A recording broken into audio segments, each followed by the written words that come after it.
designer, a technologist, and international investigative journalist for the Awake Nation, and you can find her at christyformiami.com. Our next guest is Jerry Wayne, author of the Genesis 6 Conspiracy, How Secret Societies and the Descendants of Giants Plan to Enslave Mankind. It details the role of modern-day Nephilim in Satan's plan to install the Antichrist at the end of days.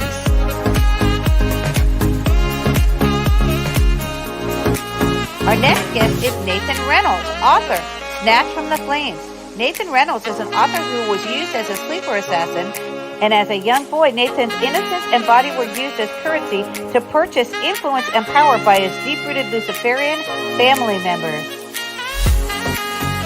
And closing out the final hour of the Awake Nation is Gunnar Allen Lindbloom. He is the author of To Be a King. His mother was a Toco of the Detroit Toco crime family. In Gunnar's late teens and early 20s, he was known as an associate or street enforcer for the family. He completed a 13-year stint behind bars and is now a writer and a speaker. Don't forget to subscribe to The Dark Outpost at darkoutpost.tv. There you will find exclusive content, interviews, documentaries, and intel not found anywhere else. For the full show, go to awakenation.tv. Falling down the rabbit hole can hurt. Ouch. Ow, that's gonna hurt. We will provide the researchers and whistleblowers. Your mission is to discern the truth from the MSN lies.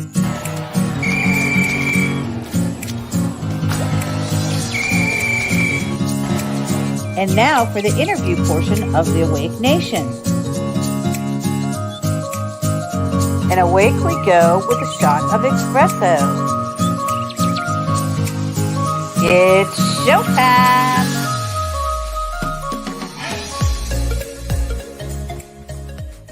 And welcome back to the Awake Nation. Penny L.A. Shepard, David Zublick with you and joining us now. Christi Tasker, her websites are christitasker.com. The most important one right now, because we're just weeks away from the election, is Christi4Miami.com.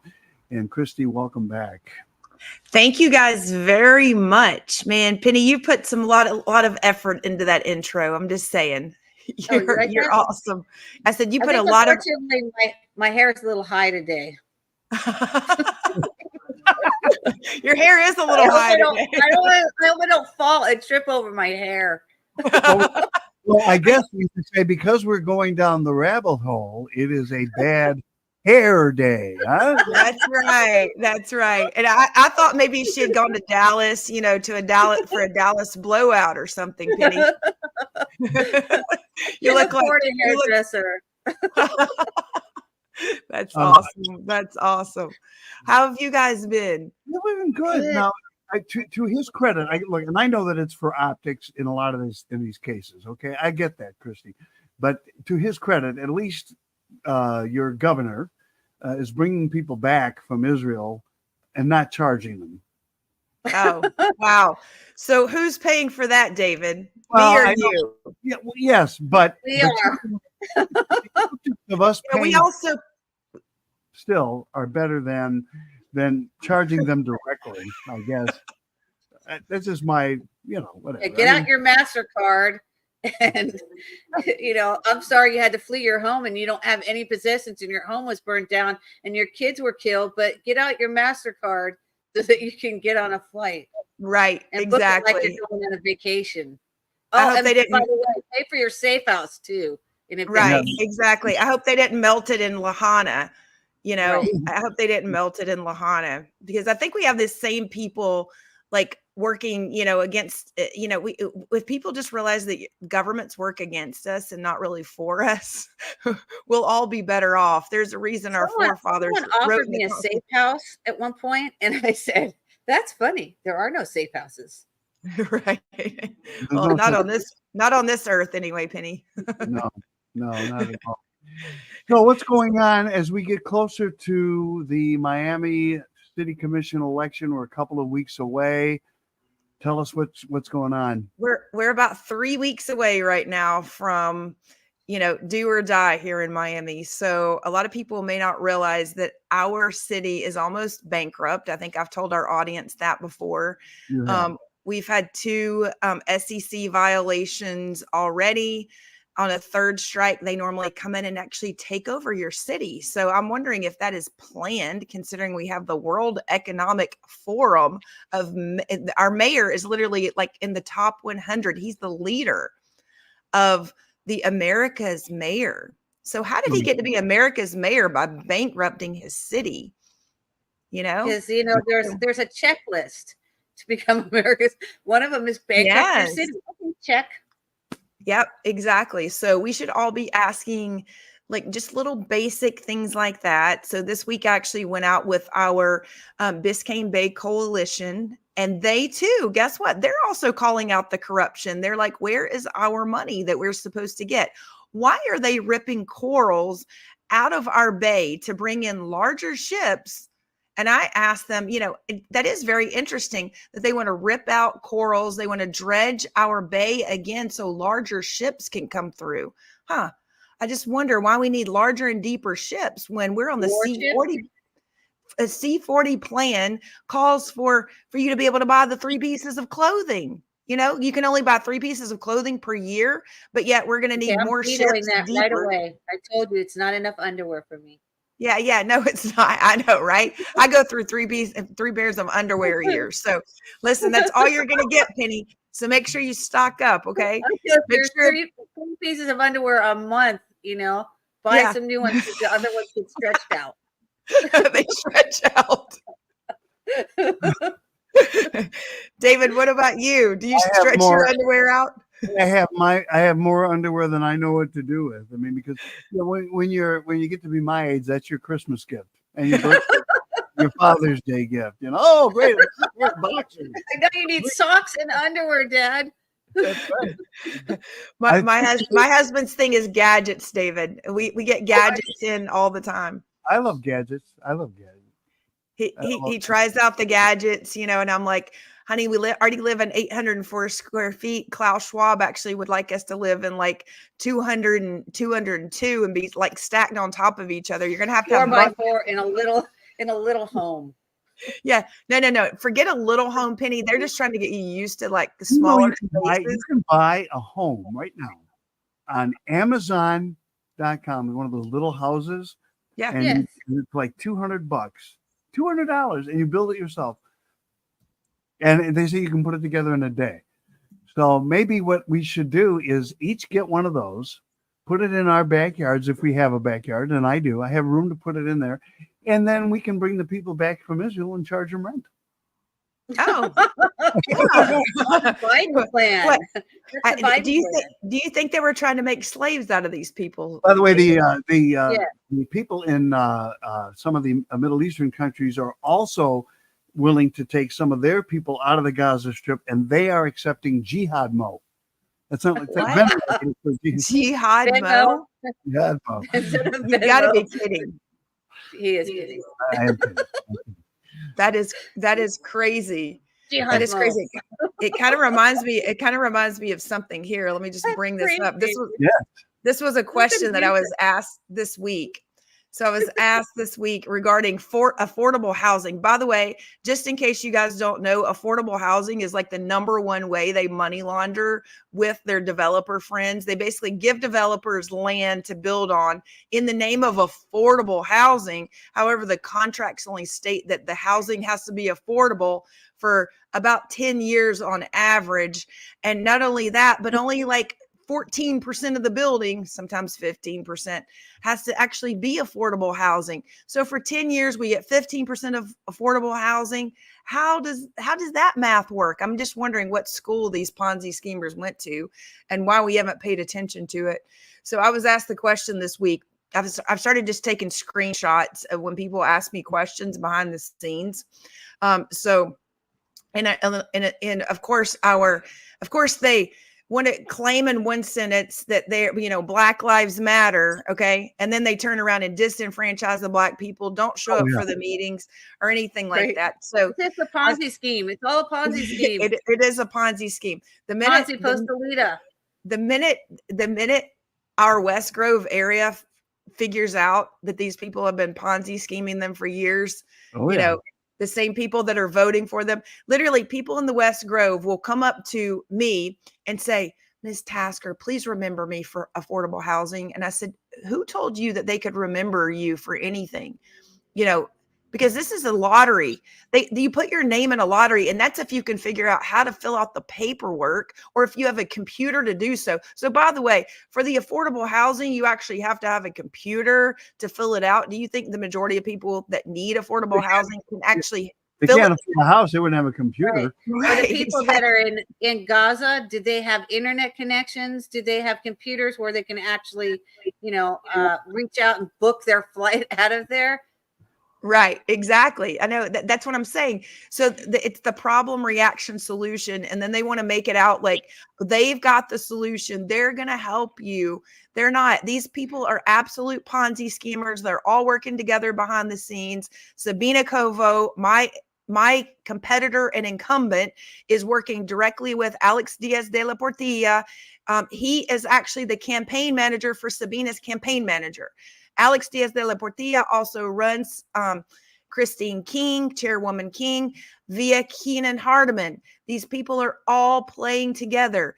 Joe Carollo is running James Torres. I mean, it's like you got politicians running future Portillo politicians. Get removed, Christy, from his position? Yes, he did. He certainly did get removed from his position. He also got removed from the Republican Party. Thank God the governor actually did that. That's one of the good things that he's done this year. In your assessment, is he still no longer a sphere of influence? Because even though he's still not on that board, do you know what I'm saying? No, Penny.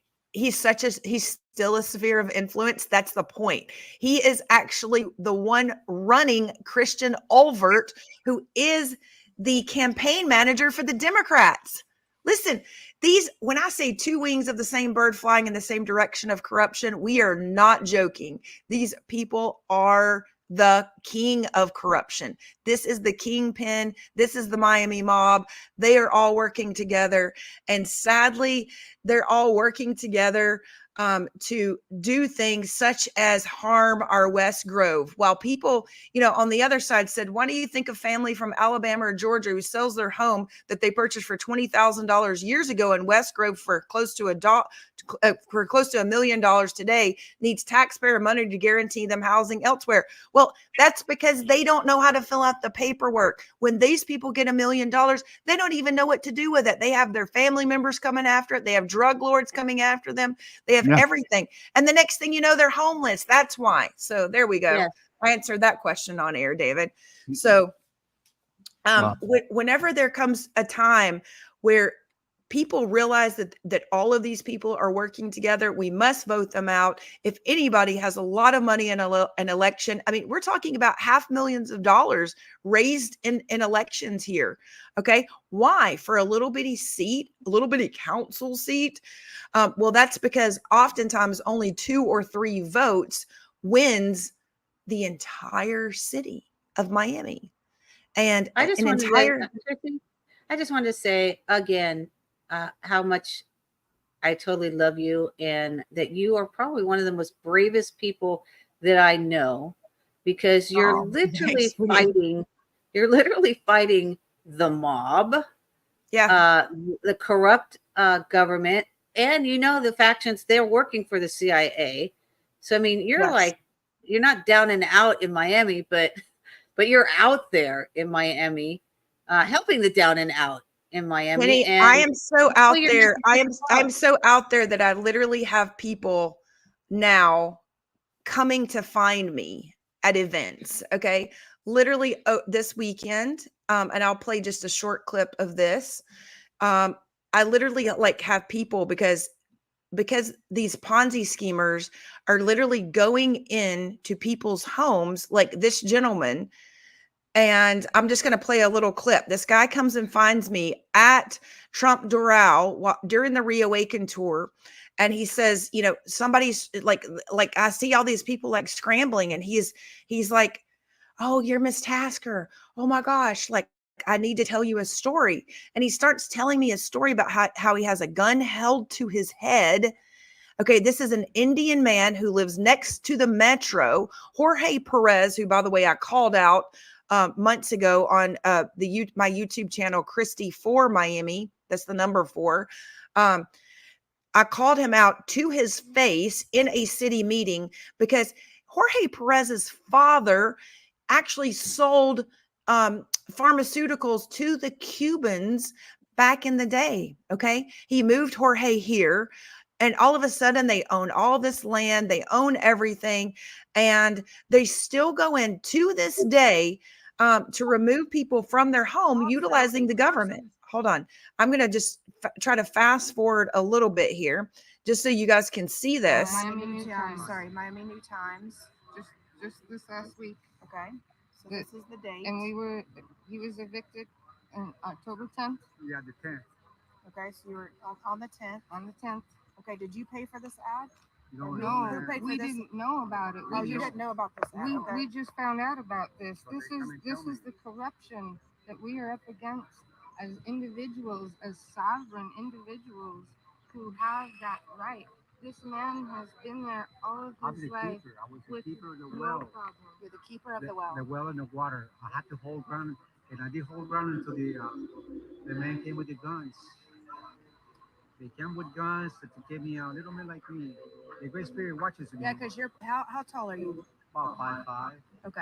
Okay. Versus 6'3", Yes, I was 6'4". going to say, yeah, I'm very tall. You know So, what I mean? Yes. yes, So yes. when you see somebody like that, I would say another word for that. And what is your background? You're tell them what your nationality is. Well, I'm what they call a Apelion. They came from Mongolia, the ancestors lived in the United States back then when the natives that were here, and then continue with the journeys down to South America, to Central America, back and forth. Okay. So originally we come from the four corners of the United States to distribute ourselves to the 4 directions. Some went to the north, some to the east, some to the west, and some.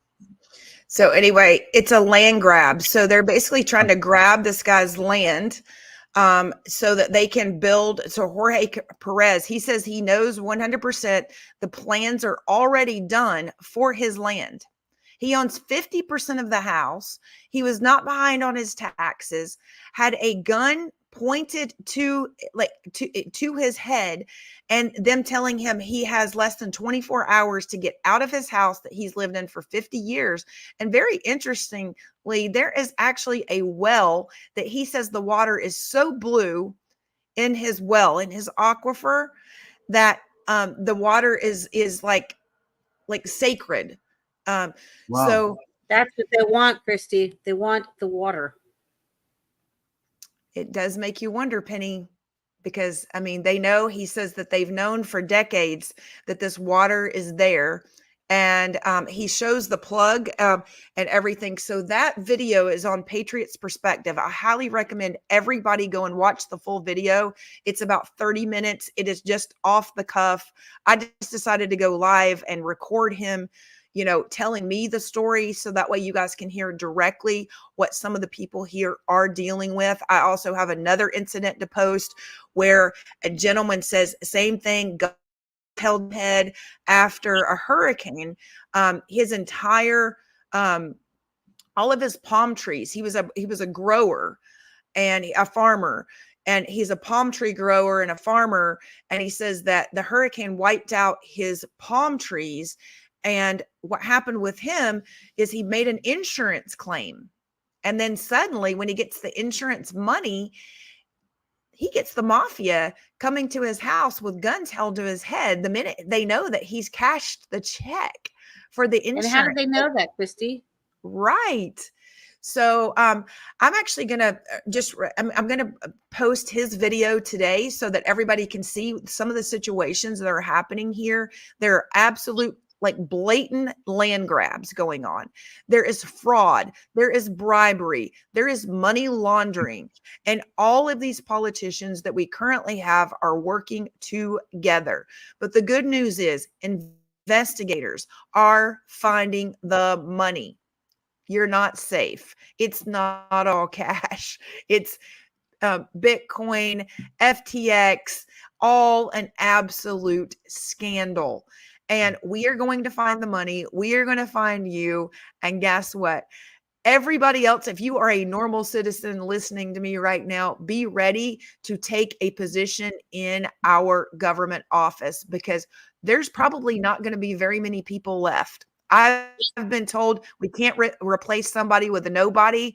So please make sure that you are prepared, that you are ready to step up and actually take back the government, not just complain about it, not just sit on your sofa, or even, in our case, I went to a public meeting last night, and just a public services meeting where we were talking about basic things such as sidewalks and drainage, and less than probably 5 residents showed up, where our commissioner should have gone around to homes to discuss with a whole 41 people. That's all it would have taken, 41 people, to get an entire project moving, where they just need an easement. Okay. So in this case, listen, they don't want to own your land. They want to help you improve your land, in terms of actually getting sidewalks, that actually connect. So we don't have sidewalks to nowhere.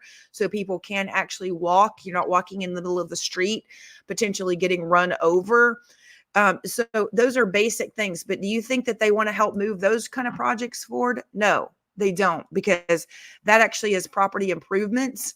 And you know what? They're not really interested in helping those projects move forward. Unbelievable. Well, you said, well, there's 3 weeks away from the election. All right.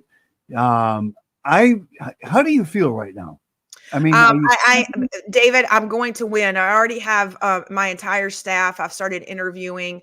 I have some of my appointments already ready to make for boards, because a lot of people don't realize it's actually boards in your community that actually sometimes rule your community. In the case of Miami, we have multiple trusts and boards, that, board of advisors, boards, code compliance boards.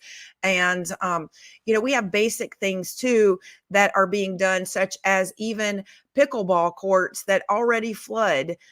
So, I mean, how can we ever expect to get anywhere when we have, when we're doing infrastructure and it floods from day one, because nobody is overseeing this, because nobody really cares. All they care about is showing up to get a ribbon cutting ceremony photo and turning around and leaving, for the news, making it out like they're actually doing something, when in actuality, they have not even bothered to visit the pickleball courts that had flooded, even though they claim to live in the neighborhood. By the way, my incumbent, David, claims that she lives in 900 square feet with her 3 children, her husband/boyfriend, her mother and her mother's father, and 2 pets. So I would like to know how anybody could live in 900 square feet with that amount of people, because I find that very, very interesting.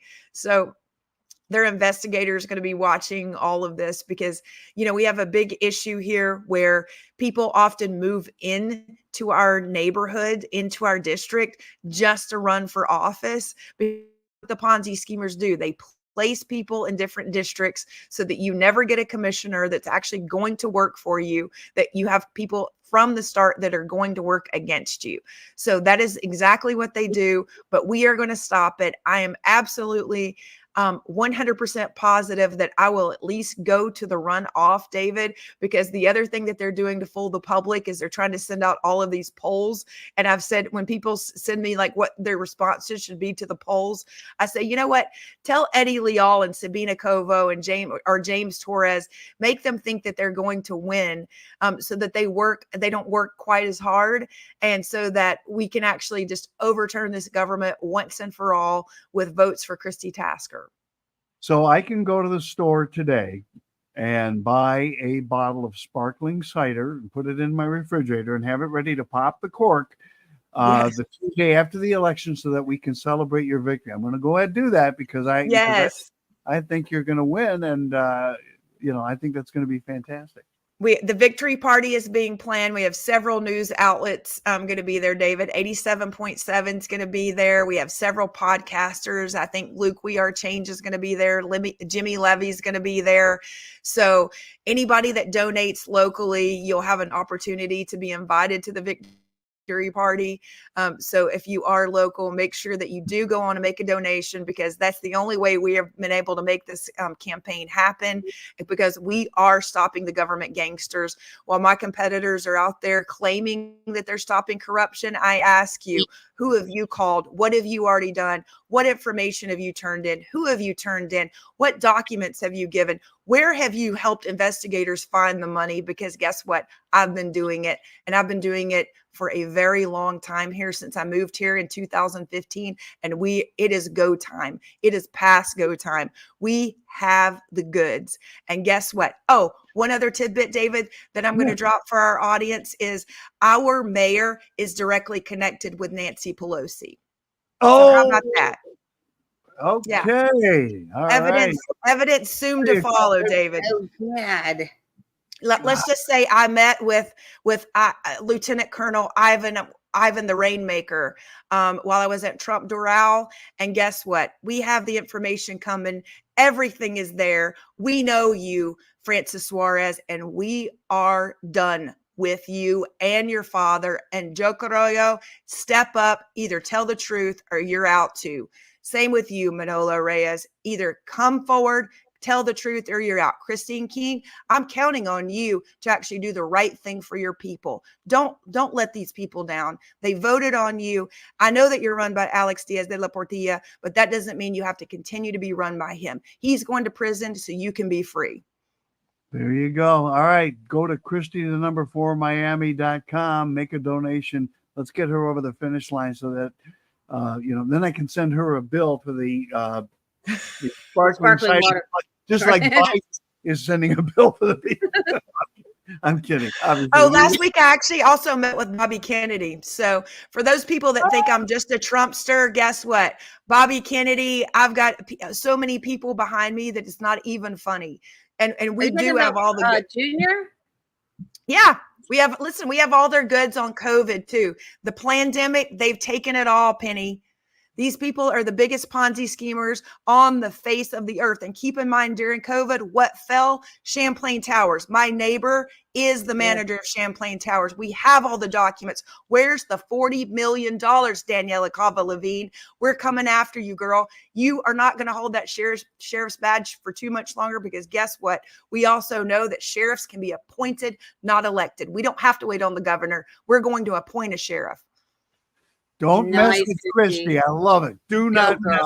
She's talking tough. All right. My friend. We're going to get her over the finish line. Christi Tasker, thank you for being with us. We love you. Thank you, guys. Love you too. Love you, audience. Make sure that you like, follow, subscribe. This is also airing on Facebook and YouTube on Patriots Perspective. But I want to tell my audience there, make sure that you go and follow the Awake Nation, David Zublick, on Rumble, so that you can watch every day of the week if you want to, because I only air the days that I'm on, David. So I want to make sure my audience knows to go follow and after you win, we're going to give you some more free airtime so that you can get your message directly out to the people. How you like Wonderful. That's great, David. Thank you so very much. Thank you. You're going to be the in-office Awake Nation here. There you go. And you know what I'm going to do? You know what I've told people when they come to me with issues? I'm going to put them on air immediately with you so you can get their story out. Hey, that's so they don't have to wait on the fake Miami Herald who just wants to call me a jewelry designer. Although how many of their 10 articles did they report on me being a mentor? But you know what? Joey Fleshes, you're owned by James Torres. Sad for you. You know what? Miami Herald, you're a disgrace for even keeping Joey Fleshes on your payroll. Kirby Summers said Miami Herald is CIA. So yeah, they are. Absolutely. I agree. No fake nation. This is the Awake Nation. All right. Thank you, Christi. Thank you, guys. Christi, the number 4Miami.com here on the Awake Nation. Please put her over the finish line. She's really wants to do public service. She's not a politician. She is a doer. She's going to get things done. All right. We're going to take a quick break. When we come back, it's time for Gary Wayne. And you know what I want to talk to Gary about today is I want to take elements of his book, have him take elements of his, I'm preparing him so that he can start looking through his book while we're taking the quick take what's going on in the Middle East right now with Hamas and Israel and see if any of this was predicted, or that we can get some insight from his book, the great book, The Genesis 6 Conspiracy, on that, because I think that's very important. All right. The next hour of the Awake Nation will be sponsored by LifeWave, maker of the X39 patch. We all hope to age gracefully so we can enjoy our later years full of energy, vitality, and good health. But so often, with age, our bodies start to show signs that things just aren't as they used to be. Our energy, skin, healing and recovery time, sleep, it all just seems to go downhill. Unless you're using LifeWave. Since 2004, LifeWave has been delivering its amazing life-enhancing technology to people across the world, always helping the body do what it was designed to do, only better. And as it turns out, the best was yet to come. David Schmidt, our founder, creative force, and world-class inventor behind LifeWave technology, has recently achieved something in the field of regenerative science with a single LifeWave patch that researchers worldwide, spending years and billions of dollars, could not. Introducing LifeWave X39, the world's first product ever to activate stem cells. A true breakthrough in regenerative science that helps restore our bodies to a healthier, more youthful state in a way no other product can. The secret? By harnessing the power of LifeWave's patented phototherapy, X39 uses light to elevate a peptide proven to signal the activation of stem cells. Think about it. These are the cells that generate and regenerate all the cells and structures of the human body. They're the building blocks for our organs, tissues, blood, and immune system. They also serve as an internal repair system everywhere. But as we age, stem cells become less effective. Their ability to repair damaged tissue is reduced. In fact, by age 60, they've slowed dramatically. But all that changes when just one LifeWave X39 patch is placed anywhere on the body each day. Instead of older and less effective stem cells, X39 supports the production of younger and healthier stem cells. This amazing level of control over your vitality and well-being was simply not possible, let alone this easy, until now. And the best part? Like all LifeWave patches, X39 is safe, non-invasive, and incredibly cost-effective. Look what people are saying about LifeWave X39. Backed by clinical studies, multiple patents, and 20 years of development, any one of these benefits would be impressive. But X39 is so effective, it can influence everything about your body. How you look, feel, perform, and heal. It's time you experience the power of X39. Live long, live well, live younger. Experience the power of LifeWave today.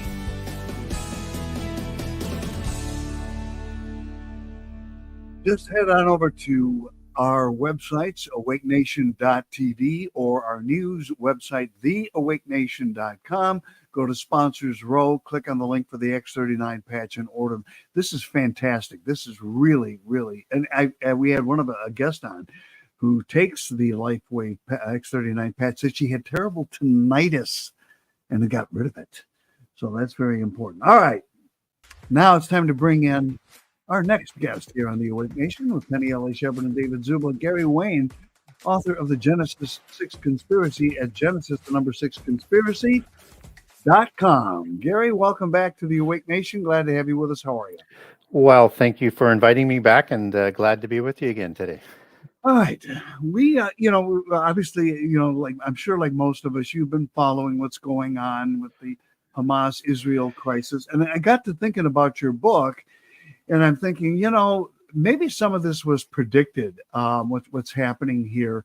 And rather than, necessarily taking a specific chapter of the book, or maybe there is a specific chapter, I don't know, but maybe you can enlighten us on some of the ways some of what's going on might have been foretold. Yeah, it's a very, very, very good question because, biblically, there's a doctrine that we need to understand. It's, I suppose there's a similar one in the occult religions, but out of the book of Ecclesiastics, it says, nothing is new under the sun. What was will be again. So we need to understand that there's a long history in the covenant land in the Middle East and amongst all of the Gentile nations that Israel was an island amongst. And so the land of the Palestinians, Gaza Strip, Palestinians, etymologically and genealogically, go back to the Philistines. And so the Philistines would be the classic nemesis nation to Israel. They were one of the most powerful Pentapolis city-states of that period, and they warred with Israel from the time of taking the covenant land from, let's say, the start of the age of the judges right through to the time of King David. So you have like a war of over 400 years. And there's some people that I noticed in the last few days, and I was getting some emails, and I was getting asked about is Hamas, the Amalekites as well, because, and I'll link that back into what we're talking about in terms of the Philistines. So the Amalekites were a group of two different peoples, and they were giants as they're recorded in Genesis 14, and then a hybrid human nation of giants, as Genesis 36 details, with the creation of the Amalekite hybrids between Eliphaz, son of Esau, brother of Jacob, one of the patriarchs and father of the 12 tribes of Israel, who lost all of his birthrights to Jacob, lost the Messianic blessing, lost the birthrights and the inheritance rights. So Eliphaz marries a wife named Timnah. She is a daughter of Seir, which is a Horim chief, one of the dukes of Edom, one of the elven kings, the Alephs, as you take that back to Hebrew, of the Seir region. And this creates the Amalekites and a hybrid nation. And Amalekites are located just south of Gaza, in that sort of peninsula that's between Gaza, Israel, and Egypt, and where the Rafah border gate starts. That's, as you go west, is in that area. And there's three groups of people in there, and Amalekites are one of them, even though they're also in Petra, and they also have a location towards the Sumerian, Mesopotamian area as well. So three different pockets of them. So the Amalekites are going to war with Israel as they come out of Egypt, led by Moses, when they're a ragtag nation of slaves. They have no weapons, they have no manufacturing, they have no chariots, and they come out and they're going to try and wipe Israel from the face of the earth. And the idea there is that they probably want to inherit those rights that were lost in the succession of those rights, blessings, and Messianic blessings to Jacob, which Israel inherited. And by law, they would inherit it because Israel would be wiped from the face of the earth. And of course, they didn't win that war. But what they did was they rounded up other nations to stand against Israel, to wipe them from the face of the earth. And the Philistines were amongst that group of nations. Mm-hmm.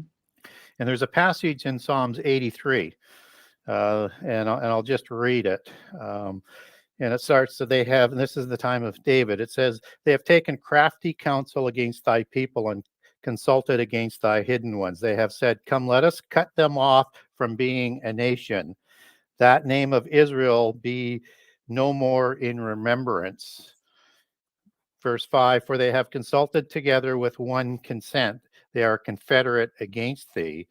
The tabernacles of Edom, which we're just talking about, where the Amalekites come out of, the Ishmaelites, which are the Arabs, Moab, and the Hagarenes and Ammon, who are on the other side of the Jordan River, Gebal, which is a sister branch of the Amalekim by Petra, Amalek, and the Philistines, and the inhabitants of Tyre.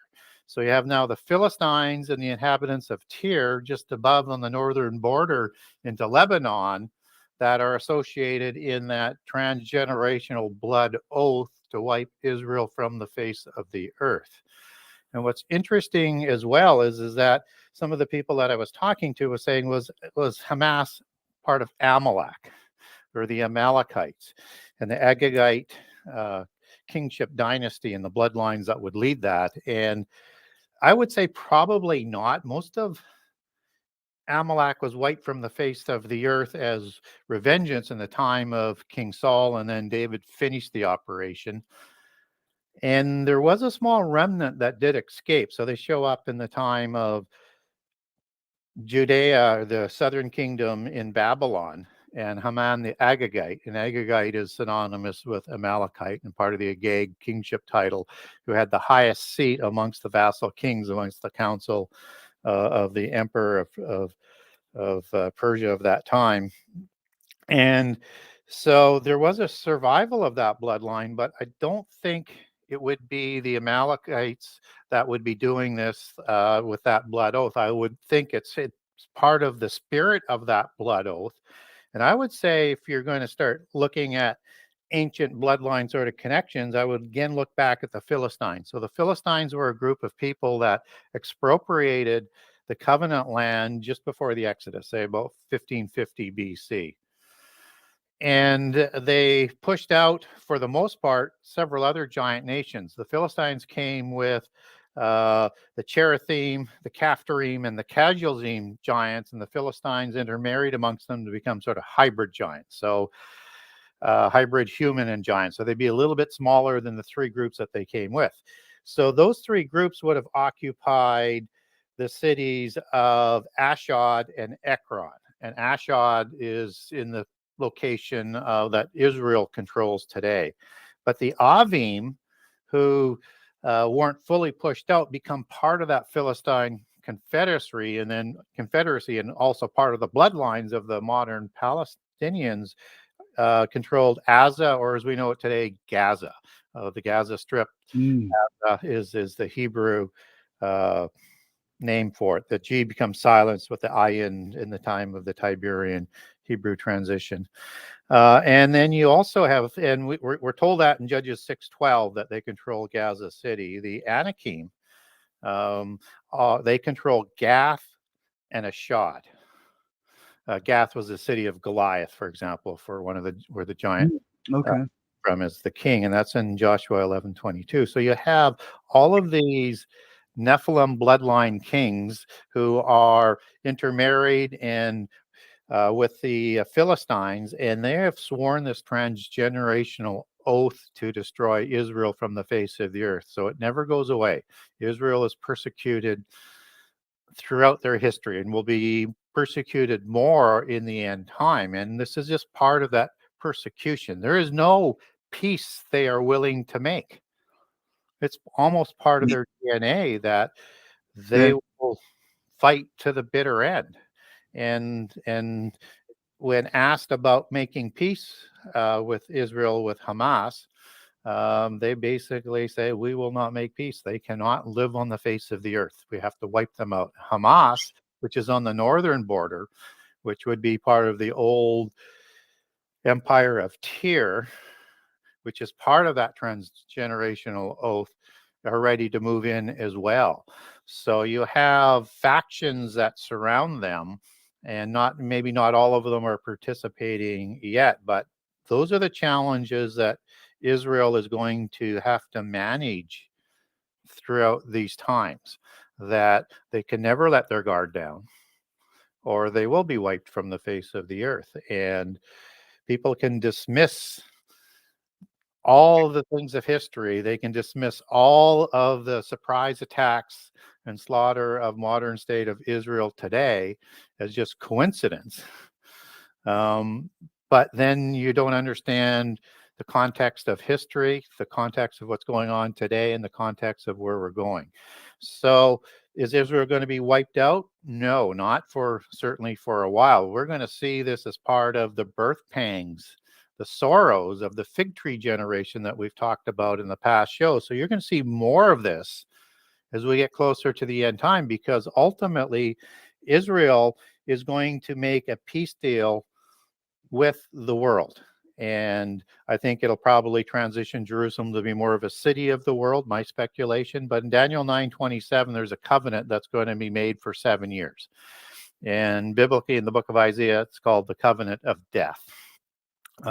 Israel will trade peace for safety, will trade their safety for peace, and they may even trade some land for peace. We'll have to see on that. So they will be guaranteed protection from the world order that is still forming. So for that to happen, you're going to have to see larger and larger threats starting to happen. Now, some people like to get ahead of chronology and say, well, you could get all of that out of what's happening today because Right. it's quickly spread, Right. which is certainly a possibility, unless you're coming from my position where saying yes, but that's just a echo of what's going to happen. So it won't come to full, let's say, full measure of destruction and catastrophe. So that will increase. And to a point where Israel is going to want to make that deal.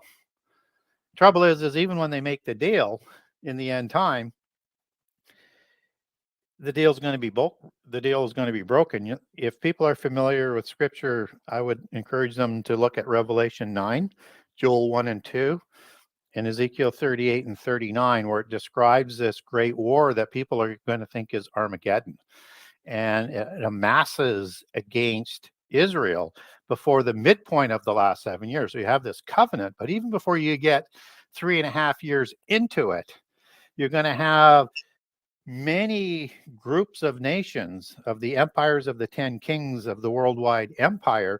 They are going to unite to try and destroy Israel from the face of the earth. And that is, as I said, in Revelation 9, Joel 1 and 2, and Ezekiel 38, 9, which Antichrist requires as a counterfeit Armageddon to come to power at the midpoint of the last 7 years.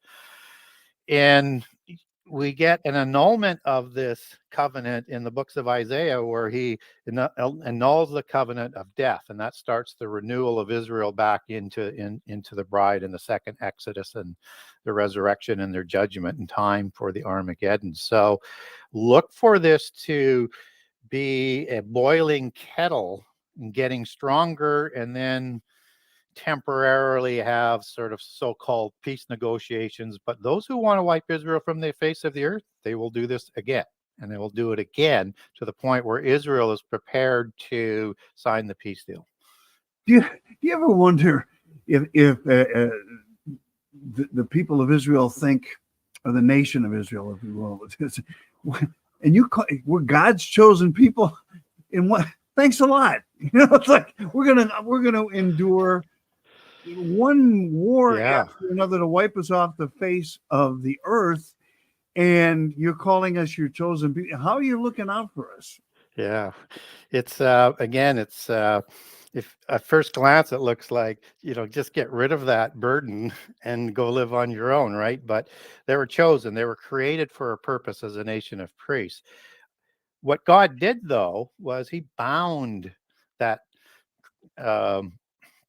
ordaining of them as the nation of hope and to bring about the Messiah. He bound that into an everlasting covenant. And in that covenant, they're given some clear-cut advice about this holy covenant. And it says that if you uphold the covenant, then God will bless you, will protect you, you will be successful in everything that you will do, and we would have had a different history.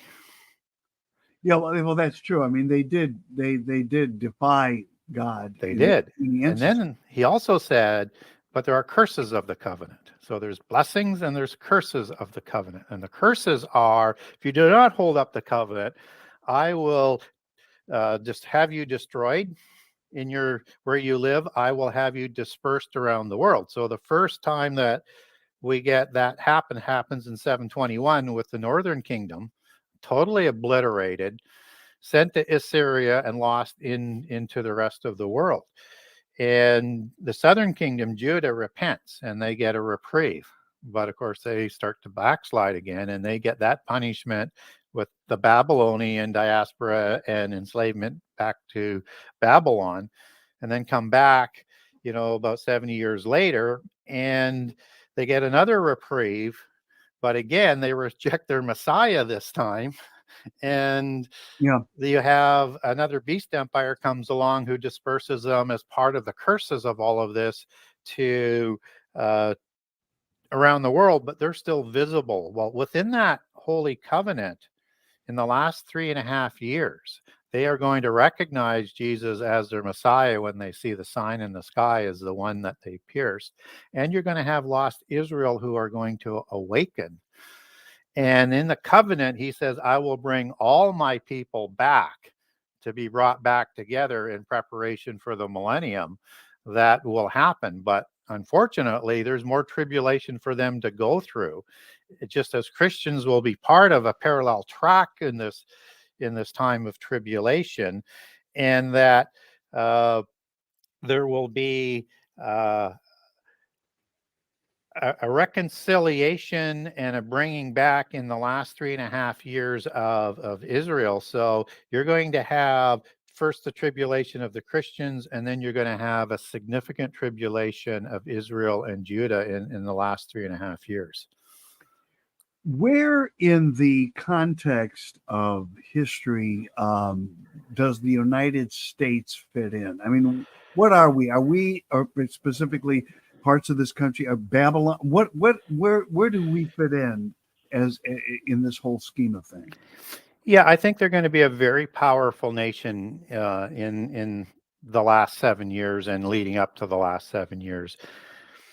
I think that they will be part of one of those 10 kings and a major part of influence as one of those 10 kings, and will oversee a group of nations. So we know from antiquity that Atlantis before the flood had 10 kings as part of their world empire they're trying to take.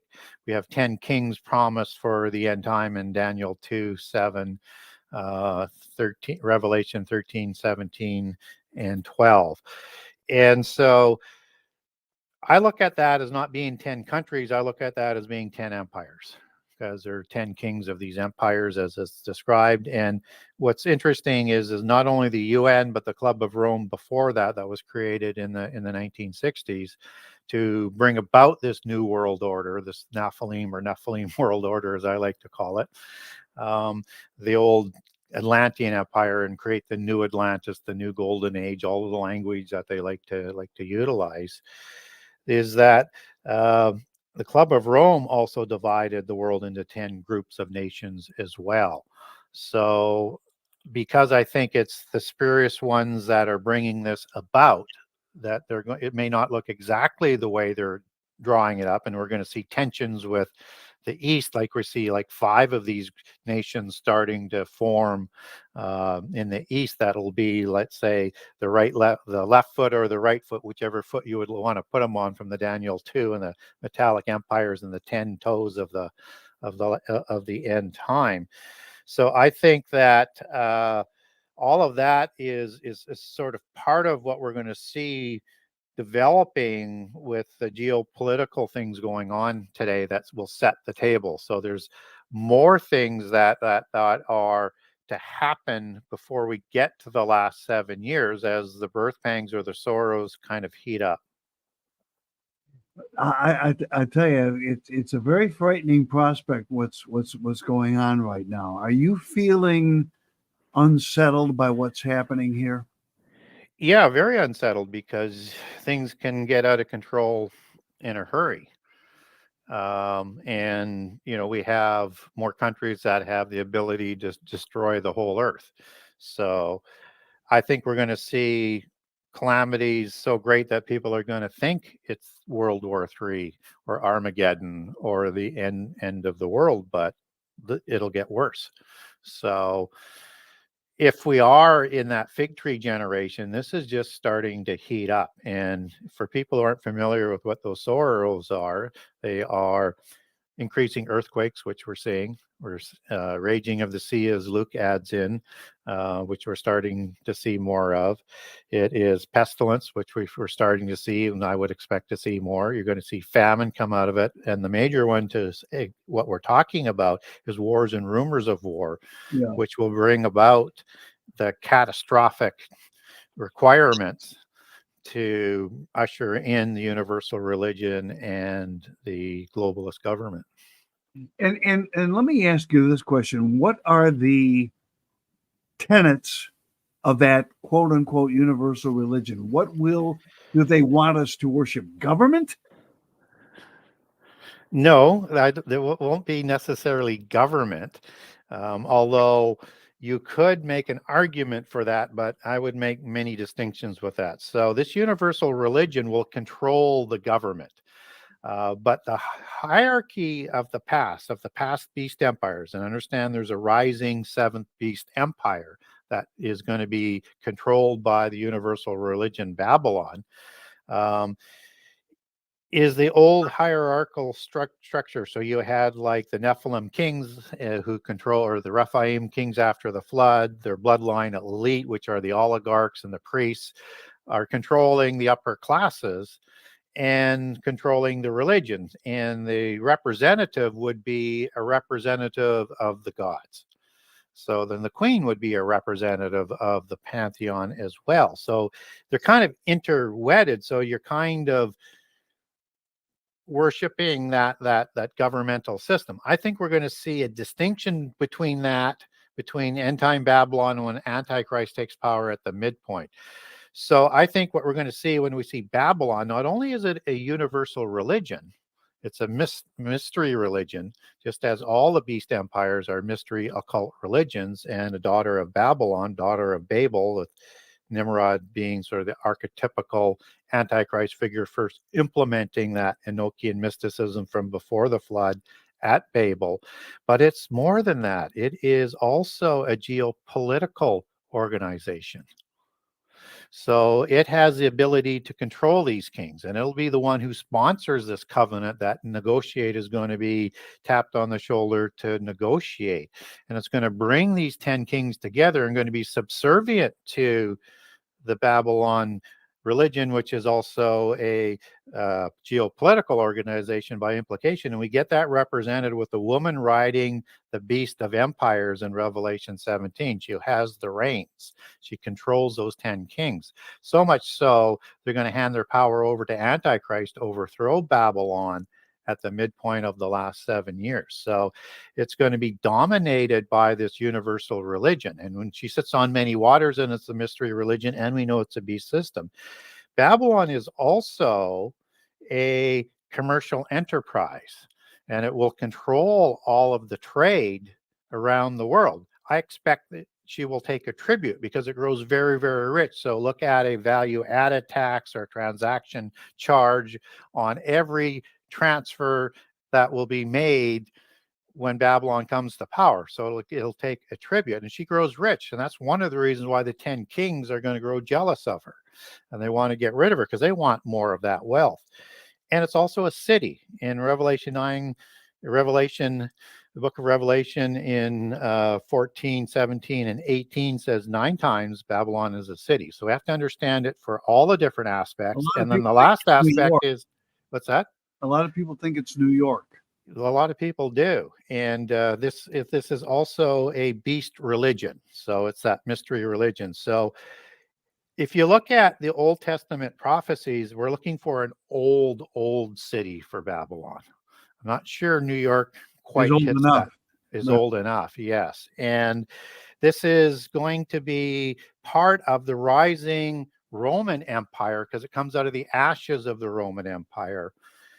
It has 7 hills that it sits on. And the 2 oldest cities with major religions that would have 7 hills would be Constantinople and Rome. And Rome was known as, in the time of John, and the one who penned the testimony of Jesus given to the angel and then shown to John. In that time, Rome was known as the seat of idolatry. And the Babylon religion in its allegories, as you take that back to Greek, are talked about as the seat of idolatry. And the ancient 7 hills were a very famous mythos to the Roman Empire that goes back to their beginnings as this old city. And Palatine Hill was the major center for the Sibylline prophecies and the oracles in the time of Rome. They had a branch one that was on Vaticanus Hill that the Vatican was later built on. And they would, go to these prophecies to see how to handle the challenges of the empire. So this was understood as that woman. And the Sibylline prophecies had this woman prophetess that is very, very similar to like the Mary apparitions that you see happening around the world. So I think things lean towards Rome as that city. Then are we looking at the Vatican again? Are we looking at the Roman Catholic Church as having something to do with this? I think they'll have a big part of it, but as Vaticanus Hill was a branch of the Sibylline prophecies in religion, I think Catholicism located on that hill will be a branch of the seven hills. So it'll be one of the many religions under this. So I think they are going to be a major catalyst to bringing about the end time religion. And I think we see them trying to unite religions both within Christianity and outside of Christianity. You see a lot of doctrinal changes going on. Francis may not get it done, but they're moving more in that direction. You're seeing with the changes of doctrine, a de-emphasizing of the accuracy of the Bible, and that it's the symbolism, so that the resurrection will transform into what they call a eucatastrophe, where the hero has a happy ever after fairy tale ending, which didn't really happen, but it's to make the reader feel good. And where the truth is from what they'll say is Jesus was either not killed on the cross, or he was killed, but he wasn't resurrected. Either way, they're going to change the doctrines over. So look for more infiltration into both Christianity and the Roman Church to change it into a polytheist religion that will need the false prophets to transition it into this universal religion. And with the Mary apparitions, you get these prophecies. And with the Medjugorje portion of the Mary apparitions, you have 6 children who were initiated in the 90s who were given a specific date to come out with 10 catastrophic prophecies that will be predicted before they happen, and accompanied by the message to convert to the true religion or be wiped from the face of the earth. And all of that apocalyptic language is everything you also hear from the left, whether it's the green movement or it is the nuclear movement, whatever war movements, they're all talking about destruction from the face of the earth. That will be the Babylon false prophet message as well. And those catastrophes, if this is accurate and if they pull it off, and I think all of these are contrived, is designed to drive people into the universal religion that brings about the world government and sponsors those 10 kings. So look for these wars going on and Babylon being the glue to bring this seventh empire together, but then they reject her and put their weight behind Antichrist 3.5 years later. Have you ever wondered, and this is just an aside, and then we'll get back to, because I have a couple of other questions about this conflict, but have you ever wondered when you were doing, because your book delves heavily into the what, and I'm sure, and to a certain extent, the why, but have you ever wondered, or when you were doing your research, or even as a Christian, one of the things I've always wondered was, after Jesus died and was resurrected, and I believe that he was, why didn't he appear to everybody? In other words, only a select few. If he had come back and gone back to Pontius Pilate, to Herod, to all of these people and said, I'm back, yeah, we wouldn't have this problem. Why only a select few and for a brief period of time? Because that led people to believe, well, okay, he escaped the crucifixion and disappeared, ran off somewhere, or he didn't, or he died, and they buried the body somewhere, and he's back. Some people are saying he's back, but there was no way to prove it beyond a certain group of believers. Yeah. Have you ever wondered what the reason behind his? Because I've never understood that. I think it's that limited intercession to ensure that everything gets an opportunity to play out by free choice, but Yeah. yet there's this ability to be saved from what goes on in this short period of time in the physical world. And there's a parable that he talks about in what people call the Abraham's bosom parable, where if somebody were to come back from the dead and tell them what happens, nobody would believe them into the next generation or so. So Right.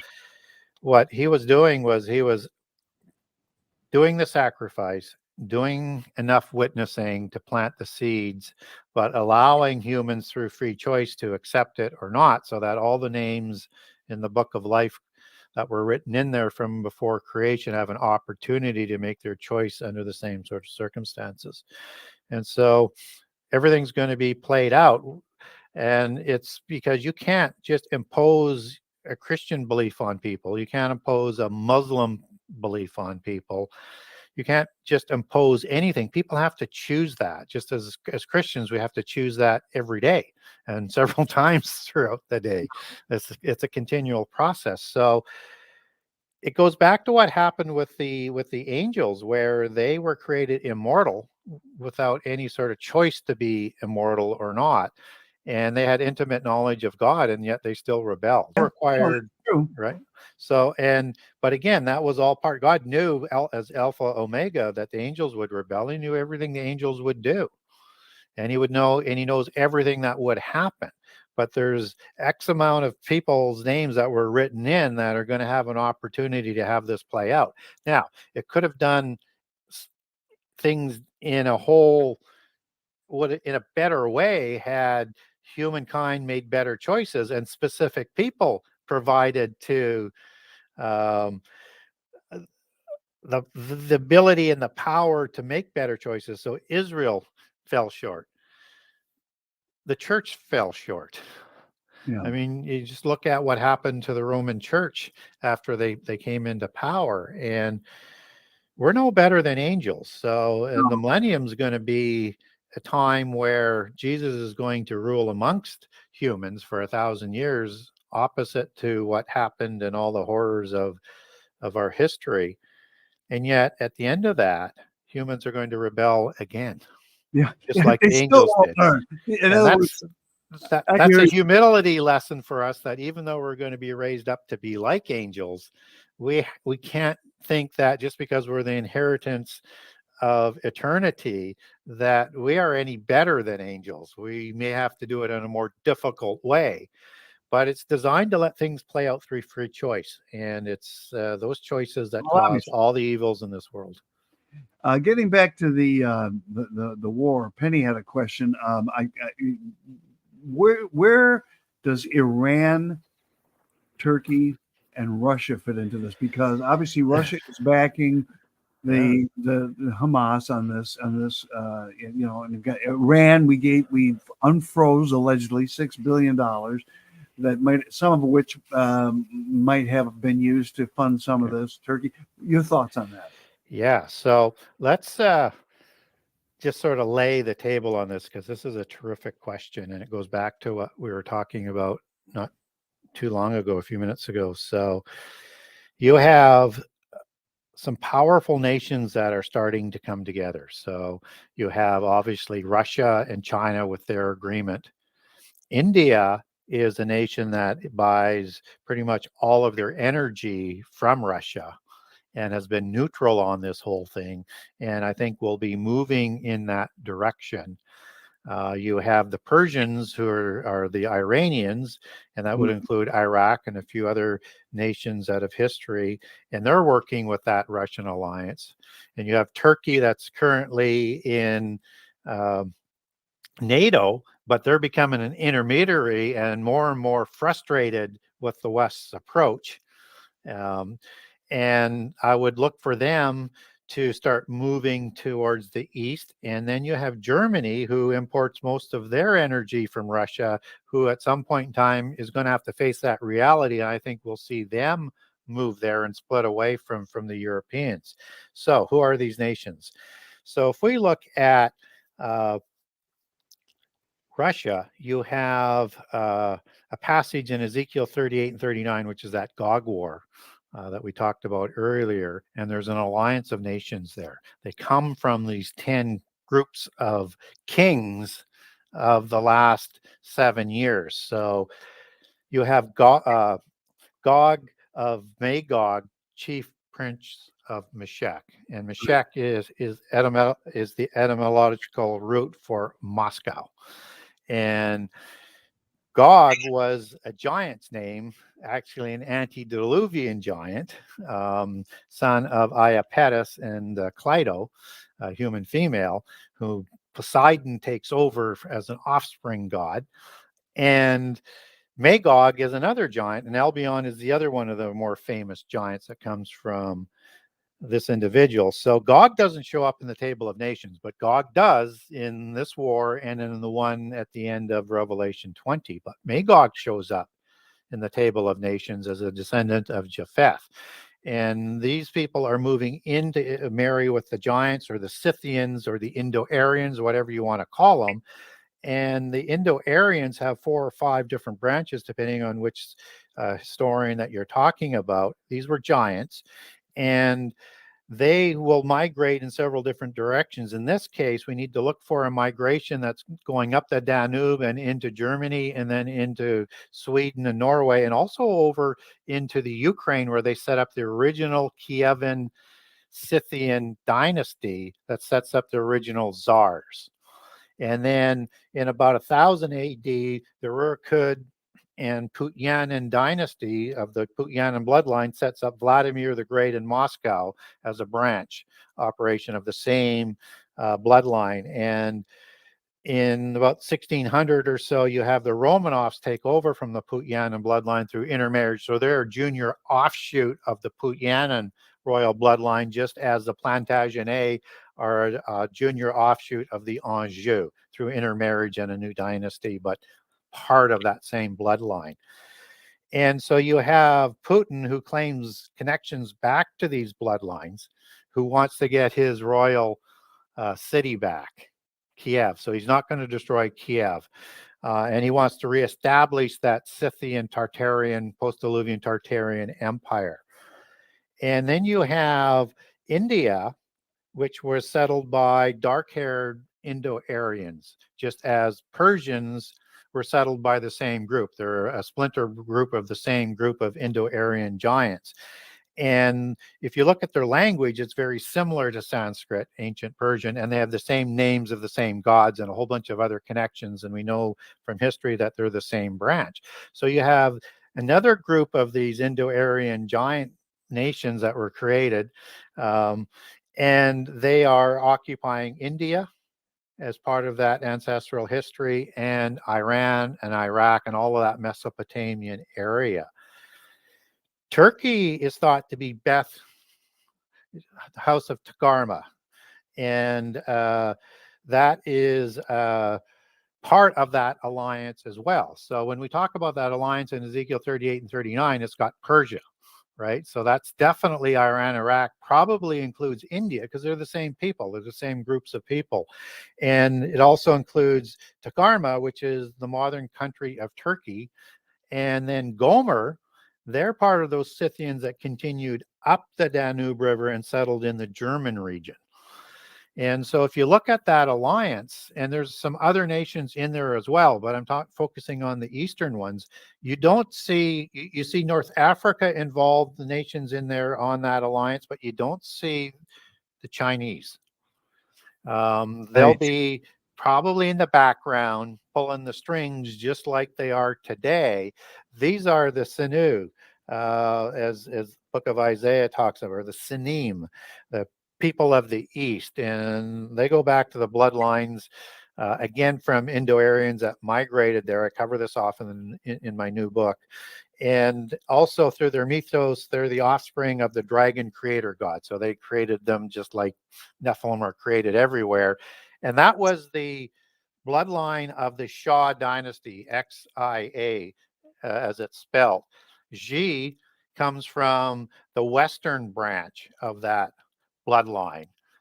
It was, again, You have the Shah, which XIA was the Eastern, XI was the Western branch of the dynasties. And he is coming to power now and really establishing that bloodline power again. They will be part of the kings of the East at the Armageddon War, but don't look for them in that war. So when we talk about the countries that are heavily involved in this, you've got those 5 that are seemingly starting to rise. I think you have Turkey that will align with Germany as they set up their group of nations right down the middle of Europe, and with all the other Slavic nations that perhaps Russia doesn't have. You've got other nations of BRIC that might be involved, but I do not believe they're going to be part of that 5. But again, we're trying to sort of see the future. You might get South America as a group of nations there, but I think they'll be more of the Western group. Just makes more sense sort of with geography and alliances and protection like that as wars become more popular. And as this continues here, do you see the Antichrist coming out of this region of the United States that's under such conflagration right now? No, I do not. Okay. I think that will be, if you look at Daniel 8, it's talking about pretty much like a bloodline of the Antichrist with the goat. So, and Alexander the Great is the goat, but out of that empire will come this Antichrist. Now, Greece had 4 parts to the empire, which Rome was part of.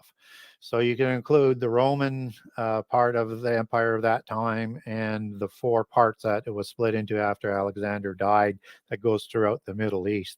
We don't get an area that is more specific than that. But if you read Daniel 8 closely, it really is talking about another king that comes from that sort of lineage. So look for a pedigree that's partially from Israel as well, because you're going to need some sort of scion or grafting in of the Davidic bloodline, and probably expect the bloodline of King Saul as well grafted in there, so that people in Israel will accept this covenant and in return give their protection over to this world order. And also in return, they'll be permitted to start the sacrifice on a wing of the temple, or an extremity, or an overspreading, depending on which Bible translation that you're reading. The only way that can happen is with one religion. And it isn't going to be the Muslim religion, because if they were going to take over, that would never happen.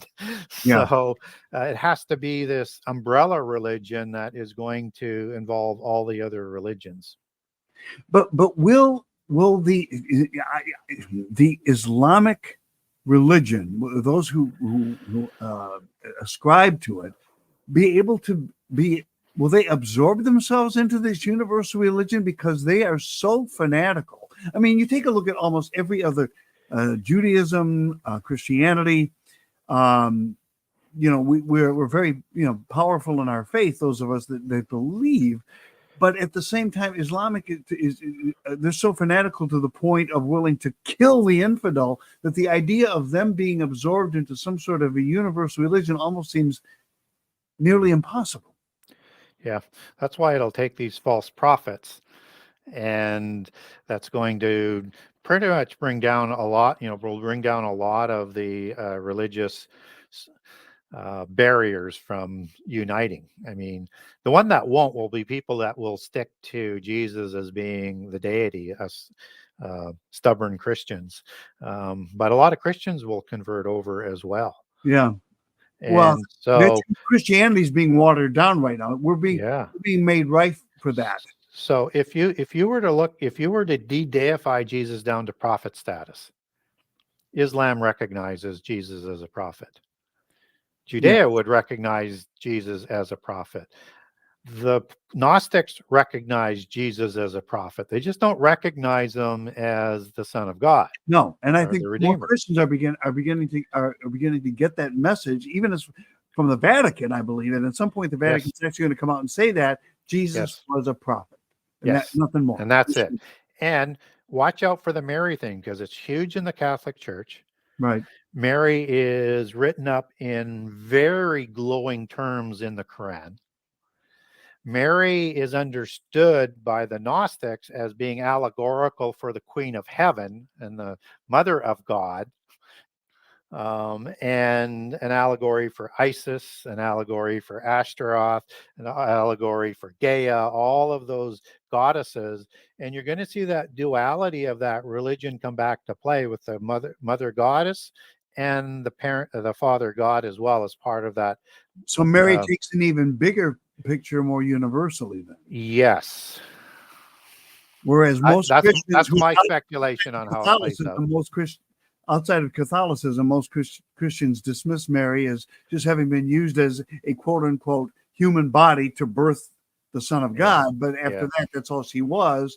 Whereas Catholics put her on a pedestal, and you're saying that this mother goddess type thing is gonna elevate her in the look of other religions as well. It recognizes the Queen of Heaven, which is a standard polytheist belief system. So now, it'll be part of that bridging. Do the Muslim people, will they consider the Antichrist to be the Mahdi that they talk about? Well, they do have their own Antichrist figure. And in the Shia and the Sunni, they have different versions of who the Mahdi or the Mahdi will be. Right. So expect that they're going to put forward maybe two of those. But I would expect to see at least one. And we're told that there's going to be multiple antichrists. Jesus tells us this. Yeah, you said that. And in the epistles of John. And Gog, in this war, if you take Gog back to its Greek and its Hebrew definition, it also means an end time antichrist figure. So Antichrist needs a counterfeit Antichrist that is so impressive that he can claim to be Jesus coming back to save the world. He's going to take on all of the mythos and prophecies of Jesus to establish his pedigree. So I would look for many Antichrists to rise from bloodlines around the world. And with the Anjou, they keep 3 Antichrist figures ready all the time to accept their King of Jerusalem title at the abomination. You will see multiple ones that rise up from, and not just from the West. It's a global thing. And that's part of what causes a lot of the wars. So much so that you'll get one that rises to the top that appears to be Antichrist. That Antichrist will take credit for defeating just before the midpoint, then move his armies into Jerusalem and do the abomination. And we head into the last 3.5 years after that. Wow. This has been fascinating. I almost think of like a police lineup and all these guys, against the wall. All right, which one is the real Antichrist? Yeah. and they all are, because they all are. Finally emerges at the end of it. The spirit of Antichrist is always lurking.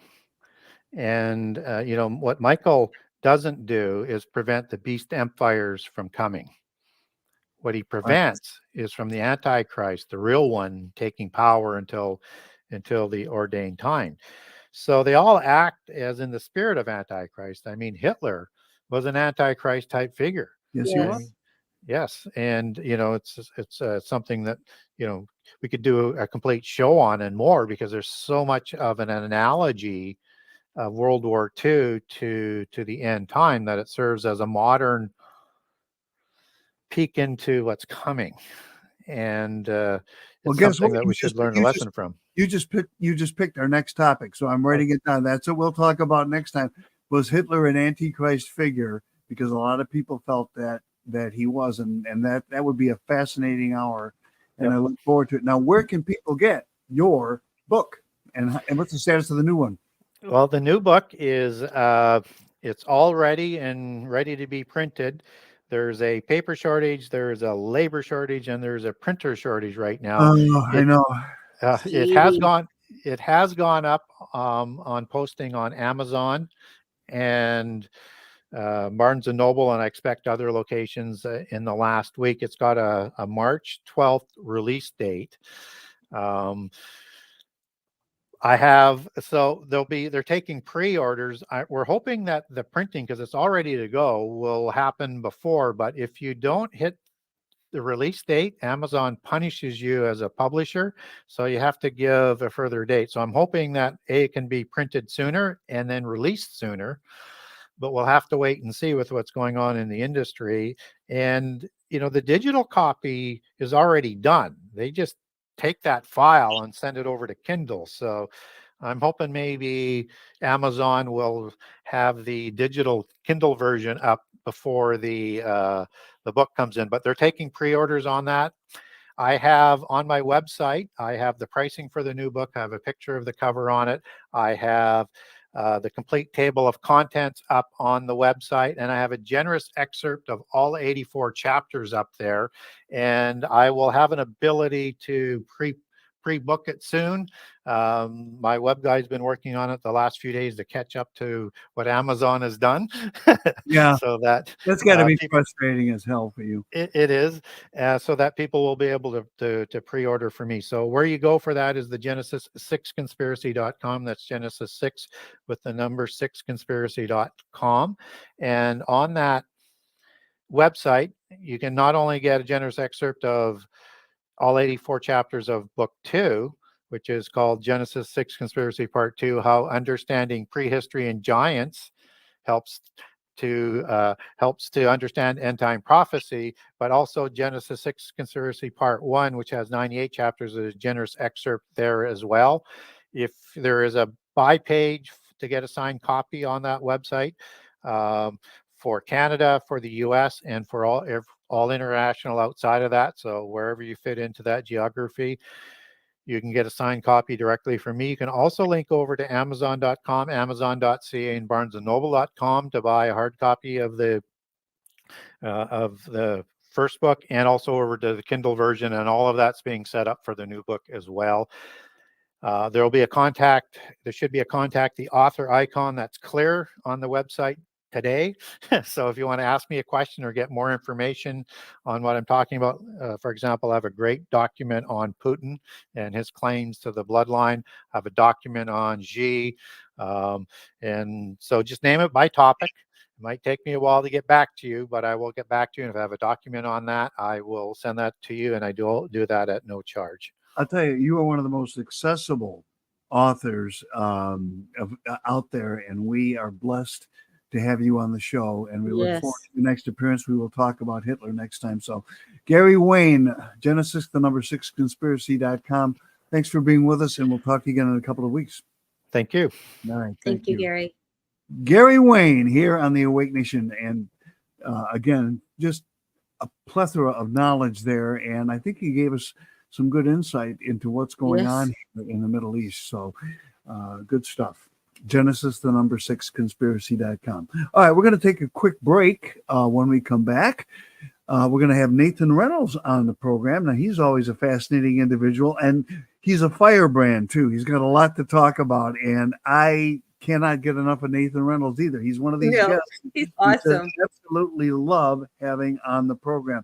In the meantime, if you have a loved one that you care about very much, and they are not doing very well physically, and they might end up in some sort of medical care facility, a hospital, whatever, and you're concerned about their rights being honored, you need to have a patient advocate, and Great Care are those people. Aging.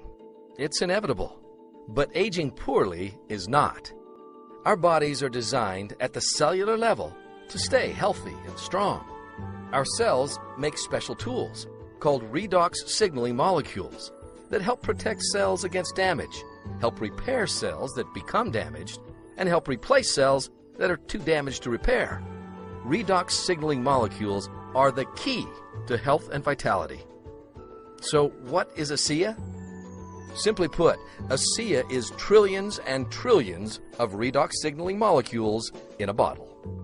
Using a highly patent-protected process, our technicians break the molecular bonds of ultra-pure salt water, then recombine the free-floating atoms to form brand new molecules, redox signaling molecules, the same molecules your cells use to stay healthy and strong. Why do we need more redox signaling molecules? Because when we're very young, our bodies make plenty of these special molecules. That's why skinned knees heal so fast, and children never get sore after a full day of play. But after about age 12, our bodies make fewer and fewer of these molecules. As adults, illnesses linger longer, and we get sore after a few hours of exertion, and damaged cells take longer to heal. We need a redox signaling supplement. ASEA is the world's first and only redox signaling supplement. The only product on the planet containing native to the body redox signaling molecules. Your cells know how to take care of themselves. They just need a little extra help. Give yourself the molecular tools you need to stay vibrant, healthy, and strong. Click Order and try ASEA today. Need more information? Click Download and get a free packet of resources, including scientific studies, in-depth videos, brochures, and personal stories of ASEA customers. Obviously, that was not great care, but this is another one of our great sponsors, ASEA, which is a fantastic product. You take a capful of this every day, if not more, but at least once a day. And this is stem cell technology, which really revitalizes your organs and makes you feel better. So we'll do great care another time, but please head on over to our website, awakenation.tv, or theawakenation.com, which is our news site. We are now posting news from the day on that website from our YouTube channel, which we just recreated. And click on the sponsors row and click ASEA. It's a great product as well. All right. Now let's waste no further time in bringing in our next exciting guest, Nathan Reynolds. Welcome back to the Awake Nation. Nathan, how are you? Fantastic. David, Penny, how are you all? Good. Fantastic. Can't complain. Life is good. Except unless you're looking in unless you're in the Middle East right now, life is okay, I guess. That's a tumultuous place to be right now. No doubt about it. So what are we going to talk about today? What I like about yours is you help people with solve problems as opposed to presenting further ones. So let's talk about how to solve problems today. Absolutely. You know, it's important that we talk about the issues at hand. It's good that we're not ignorant of the schemes of the psychopaths that are abounding and multiplying every single day. However, you never want to leave people in that unutterable state of despair, because then we just have this whole learned helplessness cycle going on again. And you just had on a guest. I just got to say something super quick, because you just had on a guest, Gary Wayne, Dr. Gary Wayne. Man, Gary Wayne was one of those like OGs for me, like the original gangster style people that was laying out the like, he wrote a book called Genesis 6 Conspiracy. For those of you that haven't watched the little snippet before this episode, or those that have, he wrote that book, Genesis 6 Conspiracy. And that was one of the first books I ever read that encapsulated so much information in an easily digestible format. He's definitely a scholar of scholars in his own ways. However, the types of historicity that he was able to bring forth were very complex and generally ethereal, very mythological to a lot of people. But he put it forth in such a manner to understand, how do these other societies, these other individuals that do pull on those corporate controllers, how do they view the world? And what is their reasoning? What is their big, giant WHY? Why are they willing to do these things? Why are they willing to lead the world into this other image, this other ideology? And I was so fired up that you guys had him on here on a show as a guest. That book was one of those that I would red pill people with. I used to have this group in Boulder, Colorado, when I worked as a transitional rehabilitationist at this addictions rehab center in Boulder called AIM House. And we used to have this group called the Red Pill Group. And we used to be like, okay, any topic, no matter how ridiculous it might be, no matter what kind of questions you've always had those like unanswered questions that have been lingering out there in space for so long, you can ask those questions here. And I feel like, David, you and Penny have kind of created an environment that's a whole lot of that all the time. And it's really good to see you guys have such a different tapestry of guests. Well, you know, what we're trying to do is to present, in many cases, not just the news, but some reasons behind what's going on here. And we try to make this, you know, we're not a Christian show per se, but we try to make it biblically based, in that there's so much going on that people need to understand. There's a rich history there, and a lot of most wars are fought over one of two things: religion or land, and sometimes a combination of both, as we see what's happening here. That, this land is your land. No, this land is my land. Right. From Jerusalem to the Gaza Strip. So that's what's happening. Absolutely. There's another historian that chronicles a lot of the whys of where this is coming from that I want to be able to reference some of his material today. This is Carl Teichreb's book. It's called A Game of Gods. If y'all could get him on your show, I'd tell you, he is an illustrious speaker and somebody who would really bring to bear an incredible amount of information. He infiltrated Can you text me that? Yeah, Nathan, absolutely. Can you text me the copy of that so that you bet. He's up in Canada as well, but he's infiltrated a lot of the gatherings for these very controllers over the last few decades. He would go to their kind of global citizenship conferences, and he would document what is going on there, and from their own lips, not being dependent on somebody else's opinion or somebody else's perspective on the matter. He just went himself to try to see what is it they actually believe and what is the agenda that's really driving these forces behind the scenes. Then he would go back from those conferences, and then he would read the information from the firsthand sources and then document, okay, this is where their ideologies come from. Are you talking about like Bilderberg and all of that. Bohemian? Oh, yeah. We're talking, no, I wouldn't say that kind of stuff. He's dealing with more of the re-enchantment. Why are we seeing the re-enchantment of the gods, the paganism, the Unitarianism, because we got started. I'm going to read just a real quick excerpt about where that shift happened from a biblical constraint moralities. Our society used to have an overall biblical morality as its tenets and its fabric. I'm talking about mostly Western civilization here.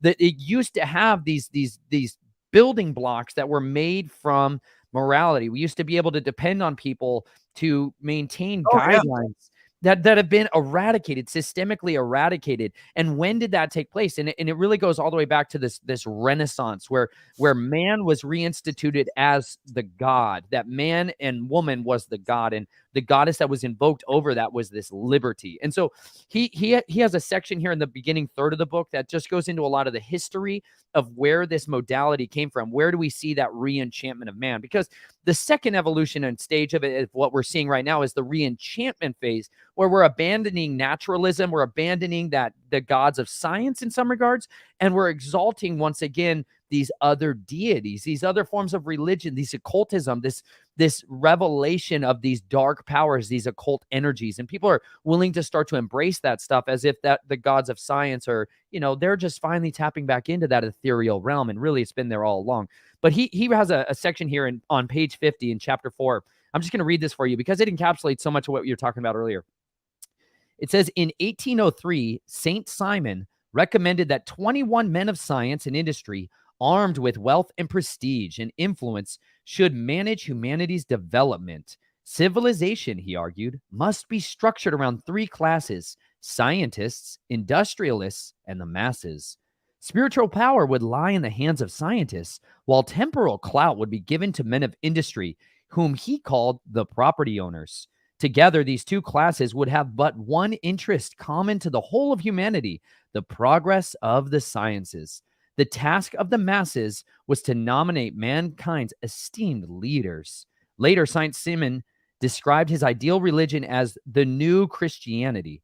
Divorced from traditional modes, new Christianity would be a universal and positive worship of faith in utilitarian systems, and it would encourage a serviceable brotherhood devoted to science and progress. This is really where you get the religion of humanity, where man was made to be the idol. The man was made to be the form of worship. And they had a ceremony at the start of the French Revolution. I know there's a lot of passionate talk in kind of the truther community about a revolution, that we need another revolution. What people fail to grasp, because they've not necessarily, most people have failed to really identify clearly what a revolution is. A revolution is going in a circle, and you come back to the same place you began from. And that's not the idealistic goal. You generally just replace some of the overlords or the custodians of any given power system. And during the course of those events, it allows people to push agendas very, very rapidly, like what's taking place right now, where there's this high pressing demand for justice and bloodshed and violence and retribution and revenge. They're fomenting an ideological movement that would require the bloodshed of tens of thousands, if not hundreds of thousands, and potentially millions of people. Like, it's not too long ago, y'all, in our history, that 7,000 people were being killed every week for over 200 weeks during World War I. 7,000 men died every single day for week after week after week after week, until people got so fed up with the bloodshed. Like, in the Battle of the Somme, the British lost more soldiers in the single battle of the Somme than the United States lost in the entire war of World War II.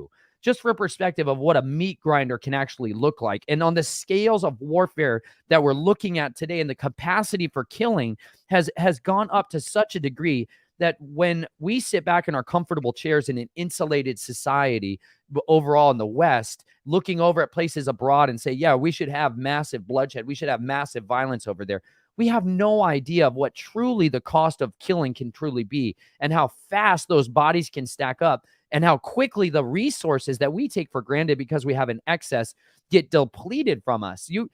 Our grandparents, just a little while ago, experienced what it was like to have ration cards. They experienced what it was like to have shortages on a scale that we are just completely unfamiliar with. And it only takes a little bit of pushing to push us right back into that same cycle of abuse. Well, one of the things, Nathan, is that you're absolutely right about what you said. We've so far sat back from, looking at these other countries and saying it's okay to have, but now that bloodshed is coming to our soil. I mean, we're importing people into this country, who might start, beheading us here on our own soil. So we need to take a look at what our attitude is right now too. Absolutely. And the disposition that we have that calls for violence and bloodshed is almost always rooted in a different discontentment that's unsettling us all the time. We feel, I think that the true heart of the issue is that mankind in our society has felt neutered and emasculated to such a severe and continual basis that we're struggling with, how do we fight back? We want to be free from this slave class. Like he talked about the class of the masses. And we've been under this just overarching oppression for so long. And now there's enough information that's made available abroad through these tools, like these media shows that are available. People have access to the information that even just a couple decades ago was inexplicably blotted out from public. You could not consume this information unless you were willing to go into some nitty-gritty corners where there was these very isolated pockets of truth. But now it's being broadcast on such an extent that it really is waking people up. But however, most people are getting left in that state of learned helplessness where they see all of these horrible atrocities and evil that are being done to them, to their children, and they're still taking their children and loading them on to those school buses and sending them to the prison yards of indoctrination. And then they're going home and wondering why, when their child comes home, they are completely brainwashed. How there's these generations of ingrained idiocracy. Or worse, they don't ask what they're learning in school. They don't sit down at the family dinner table and, put your phone down, whatever. And what did you learn in school today? I think a lot of parents, as long as their kids are bringing home report cards that are decent, they're saying, okay, he's studying, he's obviously getting A's, B's, C's, or whatever. That's fine. They don't go to the parent-teacher conference unless there's a real problem. So all of a sudden, and then when the kid starts talking about some, changing their gender at the age of 5 or 6, 7 or 8, whatever it is, because teacher told them that they could do that. And so, well, where did that come from? Well, why didn't you ask at the dinner table what you're learning in school today? Yes. And where that comes from is the agenda that was part of Black magicians who really are what if you don't examine the priest class and the bloodline class of the overarching rulers of our society, you're going to be missing and defective from being able to firmly understand how these people are motivated. This priest class, their ideological pursuits are to expose every child to every sexual act by the time they're 9 years old. Yeah. This is written in the core tenets of their black magic, that if you can expose these children to these depraved acts, mentally, emotionally, physically, sexually, just over and inundate them at those early ages, they are imprinted on by these unclean spirits, for lack of a better word. They have this darkness that gets into their mind and it infects them. This is why, like, before there was that we used to call this stuff perversion. We used to call this stuff sodomy. We used to have very specific types of descriptive language to say pedophilia is evil. And we used to ostracize people like that. We used to punish them and cut them out of our society as if it was a plague. Because when this is allowed to fester and these cults, these secret societies, these criminal organizations are given carte blanche and instead rewarded, what it produces is this fruit of debauchery, is this fruit of confusion. And that's what you're looking at when you describe, when you sit down with children and you're like, hey, what are you learning in school today? They're learning confusion. They're learning Babel. They're learning the ways of Cain. They're learning what it's like to slaughter and destroy people with their mouths and then debase themselves and defraud the people around them, because that's what our society is rewarding. We have these corporate, these industrialists, these monarchists of merchandise. They have taken mankind and made us this consumers, these useless eaters in a sense. They have trained us to be like that. So it takes diligence and it takes discipline, David, to turn off those cameras, to turn off those mirrors, those black mirrors, those scrying mirrors, and instead to look at the information of what's being presented. It takes a lot more discipline for my wife to homeschool my children. It takes a lot of work. She has to educate herself. She deserves a lot of credit for that. Absolutely. And every mother and every father who is doing those things requires sacrifice. It requires you laying down your life, your wants, your desires, your goals, your careers, the God of your dreams that you have searched after and sought after, greediness for gain, which is idolatry in its own way. If you lay those things down and you sacrifice them for the sake of that next generation, what you're doing is you're imparting to them the opportunity to have firm foundations to make wise choices, educated, logical choices for how to navigate this world, this muddled world of confusion. My child, because we have gone on this path of life, my 7-year-old is more capable of walking into a grocery store and navigating the aisles to ferret out what is poison. Like, we taught her to read by learning how to read ingredients. Like, that was like paramount for us, understanding what is food, what is water, what is clothing, what is shelter, how to navigate these societies. These are called life skills. And they used to be preeminent on the list of what we taught children, instead of filling their mind with useless information. Like John Taylor Gatto, he talks about in his books, it's like you're filling their minds with rubbish as much as you possibly can, so that there's no curiosity, so that there's no actual hope or joy that everything's been discovered out there. We already know why rain falls from the sky. We already know what every corner of the ocean looks like. We know all these things. So stop being curious. Just do what you're told and listen to the experts. And by doing that, we have created a society that's helpless and hopeless. And so when there's an opportunity for revenge, they channel all that energy. These priests channel that energy through their media moguls into a direction and be like, that's the bad guy. Like, when I was in basic combat training, it was during the era of Al-Qaeda, where the terrorists, the invisible enemies that we used to fight, they call them terrorists. They have these other ones called viruses. All these invisible enemies in invisible wars that we fight. They used to literally put up pictographs of guys in Arab garments, right?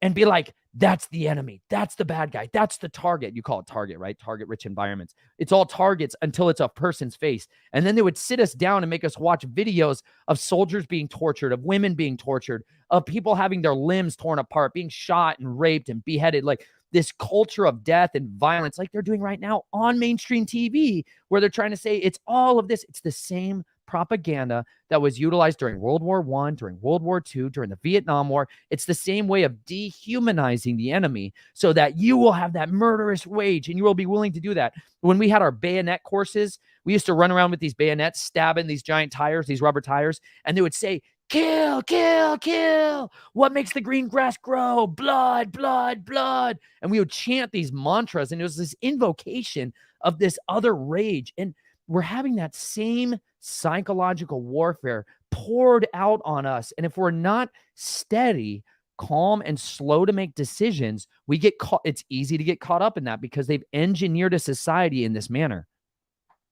Interesting. But the thing is, you're making inroads. Now, you said you take your 7-year-old to the store and you show them the things and have them take a look at the ingredients. That to me is fantastic, because it also teaches them, without having that knowledge, what you have is I want, this sugar substance, this monosodium glutamate in this, and because it makes it taste good and it makes it last a little bit longer. But in fact, the other day I was at a store and they had this seasoning salt, and it had one version. It was the same brand, but one with MSG and one without. And I've used the one without before, and it's good. And so I purchased it. I thought to myself, why are we even selling one with MSG in it anymore? Why are you, and you wonder why you can buy fruits and vegetables that you used to only be able to buy seasonally all year long now, and they don't really taste it. They look the same, but have you ever eaten a tomato in October or November? It doesn't taste the same as a tomato from the garden in August or July, but it's preserved, it's terrible. Oh, down in Florida, I just could talk tomatoes all day long because I literally pruned hundreds of thousands of tomato vines. I became a master tomato vine dresser down in southern Florida. It changed my life forever, because Florida is where all those tomatoes come from, more or less, during that season, David, where you're like, why are you getting a salad on in December in New York City with a tomato on the plate? You're like, where does that tomato come from? And it's like generally Florida or Mexico. And that's like, and the way they grow it down there, it's absolutely beautiful. Check this out. They fill these fields, okay? Down in southern Florida, every pest known to mankind wants to live in Florida. They only ever want to live in Florida continually. It's like 10 months, 11 months out of the year is the ideal growing season for bugs and pests. And so what they do I'm from Florida, Nathan, so I remember so the you've seen German the tomato cockroaches that used to fight your head. Oh yeah. It's like the land of dinosaurs. It's an incredible place. I highly recommend it. I like to swim up to alligators in the face down there. It's a beautiful place. However, they in order to grow those tomatoes, David, that you're like, they taste like sawdust and cardboard. They roll out this plastic mulching on top of these formed beds that are basically sand. And what they do is they literally gas the entire bed. They douse it with so much insecticides and pesticides and herbicides, the entire thing. And then they go in there and they fertilize it selectively and plant their tomatoes, their seedlings inside that. Okay. So you kill everything that's at all beneficial and nutritionally dense in that soil. And then you go in and you grow those tomatoes as genetically engineered tomatoes by and large. During that time, as soon as they are green, you see those like rock hard green tomatoes. They pluck all those tomatoes by the hundreds of thousands down there with migrant workers who they ship over to do this stuff super illegally, by the way. They bring them all over to do all this massive picking. They fill up totes, like IBC sized totes, 5, 6, 7 feet deep of rock hard green tomatoes. And then they ship those to warehouses where they can be stored for months. And they get stored in this artificial gassed environment to keep them from getting ripe. You want to come up here? Sorry, I got a daughter here. I will help you with your hair in just a moment. All right, sweetie? Okay, I'll help you in just a moment. Ask Naomi to help you. Just wait, please, for a minute. Sorry about that. It's my little one. She's got a knot in her hair. But they take those tomatoes, they sit them in a warehouse, David, until Click to Demand wants those things ordered to their restaurant in December. They're like, all right, send them over there when the price is right. They gas them with a different gas that causes ripening, similar to like what there's my daughter. This is Naomi, by the way. This is the one who learns to read by those labels. Baby, how are you? That's Penny and David. But they gas those tomatoes. So when you're getting them to the store, they suddenly turned red. However, they're just as unripe as ever. That's the greatest difference between a ripe fruit and an unripe fruit, is you're eating something that was genetically engineered from its beginning to be shelf stable in every way, shape, and form. And that's why you feel like death after you eat that stuff, because you're eating death. Like the average apple you buy at the store that's not organically grown has been sitting in a warehouse for 2 years before you got it. It's you're living in despair. That's what's ultimately the way it is. Unbelievable. Now, where can people get in touch with you and find out more about Nathan Reynolds? Well, they can get in touch with me at snatchfromtheflames at protonmail.com. I also have a website, snatchfromtheflames.com, where you guys can see my book is available there. I wrote a book called Snatch from the Flames, which is dealing with a lot of my history of coming out of these families of control and this just criminal enterprise, as well as why I came out of that, which was started right here with this little one before she was born. She's all shy about it. But she was my big reason why. We need a bigger reason to fight for. And you know what? It was because I got children that I began to learn that there was a better, more effective way to fight back against this radical, intelligent evil that was taking over the world. And that was with an information war. It really is an information war. The best tools that we have is the words of our lips and the passionate pursuits of truth, no matter the cost. It's a love of the truth that can truly cure people from this infectious parasitic virus of fear that is being continually poured out over and against us. But I am so passionate about sharing that with others, and the wonderful joy that can happen when you raise your families, when you live an authentic life, because we were made to experience the beauty of being an individual and not being caught up in some collective ideological death march towards destruction. So I hope that you all would continue to live passionately. David and Penny, I really do appreciate you guys having me on here. It's always a joy to be here, and I look forward to seeing you again. We're looking for the next time too, right away, real soon. In the meantime, take care of your wonderful children. They're beautiful, and it's a testament to you. Give them plenty of kisses. I will. Thank you all. Thank you so much. Nathan Reynolds here on the Awake Nation again. Snatched from the Flames.com is his website. What a great guy, great father. He's raising his kids well. Thank God for, there is hope. There is hope for us yet. There is. I want to announce that tomorrow morning on our news segment from 8 to 8:30, we're going to have Maya Simantov. She was born June 25th, 1982. She's an Israeli singer and songwriter who's worked in the house music scene for over a decade. She also had a concert, I believe, September 30th or 31st, the week before these people were the incursion by Hamas that murdered everyone at the music. So she's going to be reporting directly. She's in Israel right now? I think she is. She had told me that she was under missile fire at the moment. So she sent me pictures of the babies that I don't know if they're her children or not, but they're beautiful.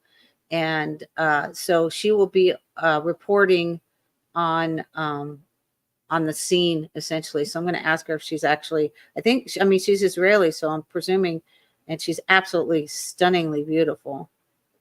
Well, so she'll be on our show tomorrow. Looking forward to that. Will be in the first segment of the show, the news segment.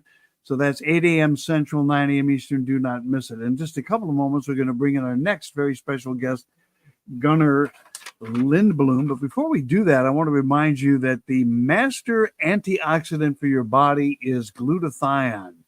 It's also the master anti-ager and detoxifier. Now, we die without glutathione. The problem is that we lose glutathione as we age. The body uses glutathione quickly. Supplements don't completely make it past the digestive system.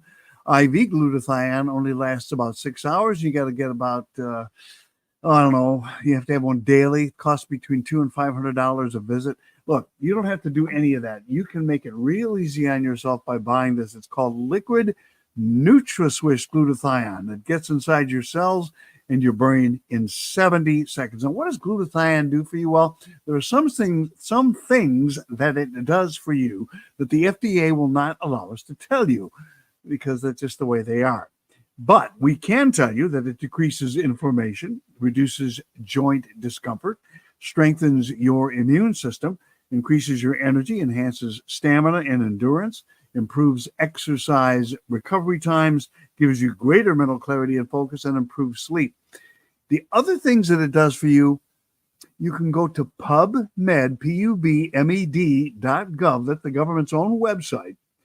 Type in glutathione, that's GLUTATHIONE, and just about any malady you can think of, and you will, or even any strengthening thing, like what does it do for the body?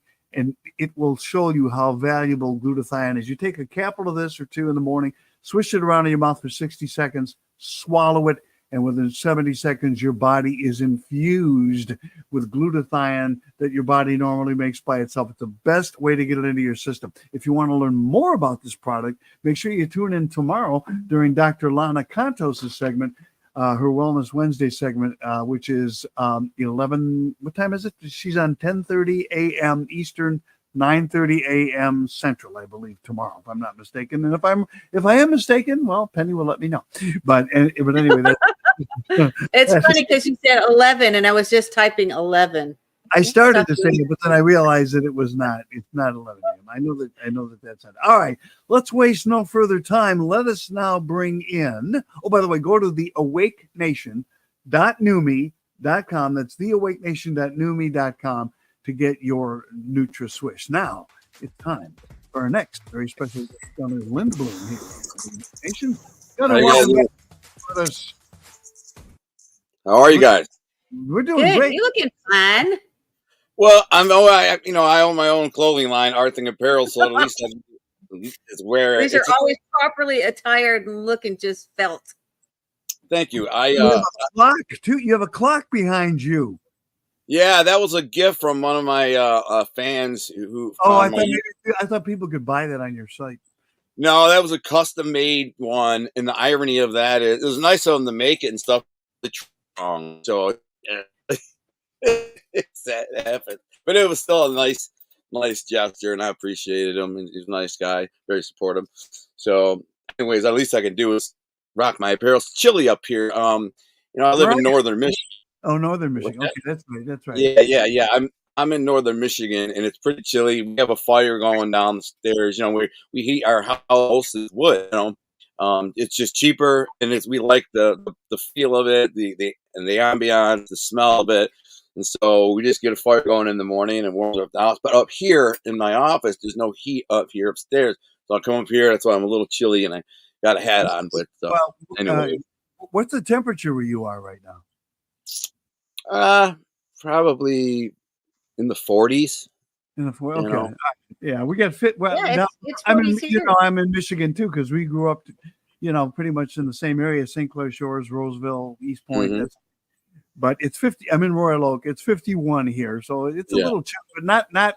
It's always. I bet you are the fall colors all done already where you are. No, the fall colors are spectacular right now. If you want to get up and see the, I posted a video on my Facebook page yesterday. I was flying in last year and this very weekend or whatever, and I was landing in Alpena, and just it doesn't even look real. It's so it's all the colors, oranges, yellows. It's just you go that looks like it's airbrushed or photoshopped or something.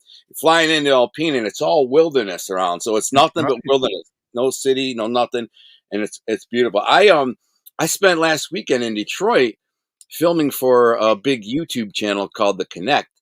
The Connect is hosted by Johnny Mitchell. He has about 1 million subscribers. Very funny guy because he's a comedian, but he kind of branched off into like true crime and stuff like that. So he's got this show called The Connect, which is true crime based. And I'd been on his show once as a guest, kind of feature my life and whatever. And it was pretty cool. He's like, I always want to get up to Detroit and look around. And so he brought me down there, and I had a crazy experience, really. I might as well tell you. So I don't like to drive. So I decided two things happened. My friend who I was going to stay with was going to be coming back up north on Sunday, the day I came home. He'd be about 1 hour and 15 minutes from my house. I said, listen, I'll take a bus down so I don't have to drive. I hate driving. And like I said, my biggest fear is driving. And then we'll go do this shoot for the day. I got paid pretty good money for it. And then I said, I'll spend the night with Albert. He needed someone to help him close his pool. So I was like, all right, I'll help you close your pool, which was a lot of work. I didn't realize how much work that is. And then he drove me back up here Sunday. But listen, on the way down there, this is a crazy story. And anyone who wants to hear this in detail, go to my YouTube community. I did a post about it. On my way down there, we stopped in Flint, Michigan for like a layover, right? Now, Flint, Michigan, as you know, is a ghetto. A lot of it's ghetto. It's a very bad place, very violent, very, I was in prison with a lot of guys. Bad water too. Yeah. So I'm sitting there minding my own business on my phone, and I don't look like some kind of mark, and I'm not even. I intentionally trying to dress down a little bit so I didn't look like somebody had money or whatever. I want to be robbed. All of a sudden, this big old guy, probably like 6'3", but about 280, white dude, probably 25 to 30 years old. He kind of shuffling by, and he's looking at me. And he keeps looking at me, and he's going back and forth. And I'm like this, and I'm like, what's this guy's problem, man? And he's like shuffling a little bit. And he's moving a little slow. He's got his hand in his hoodie pocket. So he got a hoodie pocket right here, and his hand is in there. And he's got his other hand out. He walks up to me finally, like leans over and goes, hey, man, you like Nordies? And I kind of back up. I said, probably not, Brent. And I don't even know what those are, bro. But please, can you back up a little bit? And he goes, huh? And he backs up, starts going back and forth, and he keeps staring at me, Now, I carry a big-ass knife, I got a big ass knife, and I have this little small duffel bag, the open zip thing. I keep the knife right there in case I even have bear spray, like full blown this tank of bear spray in case I get attacked. I'm trying not to kill anyone. So I got this knife, and I unzip my thing, and I kind of put my hand there. Guy walks back by me, and he walks up to me, leans over to me, and like taps my jacket, and he goes like this, boom. He's like, art thing, what's that? I said, it's a clothing line, bro. Can you back up? Huh. So he starts walking back and forth. I watch him walk over to this little black dude who looks like a crackhead. He's got a dirty old grimy jacket. He's asking anyone if they'll sell him a cigarette. And they start getting closer. They're whispering, and then they start coming toward me. Now they're only like 10 feet away. I got my hand on this. In my mind, I'm thinking, these two dummies are so drugged up. The guy was on drugs. You could tell he was on drugs. You could tell he was. The way he talked, a little slow, but that makes him far more dangerous because if they're drunk, if they're drunk or on drugs, now they're totally stupid. You know what I'm saying? Right. And that's the problem. And they're far more dangerous if they're on drugs and desperate, need money or whatever. And I'm thinking this guy's going to come out of his pocket with a gun or a knife, and I'm going to have to kill him. And that's what I was thinking. I got this knife. It's about an 8-inch blade, a hunting knife. And I'm already going through. If he comes out with a knife, I'm going to grab his arm and ram the knife through his head. That's it. So in my mind, my heart's racing. Boom, boom, boom, boom, boom, boom. And I'm just like, I'm literally like this. And if he comes out with a gun, I'm going to grab his hand, bam, stick the knife through his head and, hope for the best. Anyways, he ends up coming back over and he goes, I was talking about Norcos, bro. Norcos. And I go, yeah, bro, I don't even know what those are. So thank you, but no thank you. And, that's it. I got up and walked into the bus stop.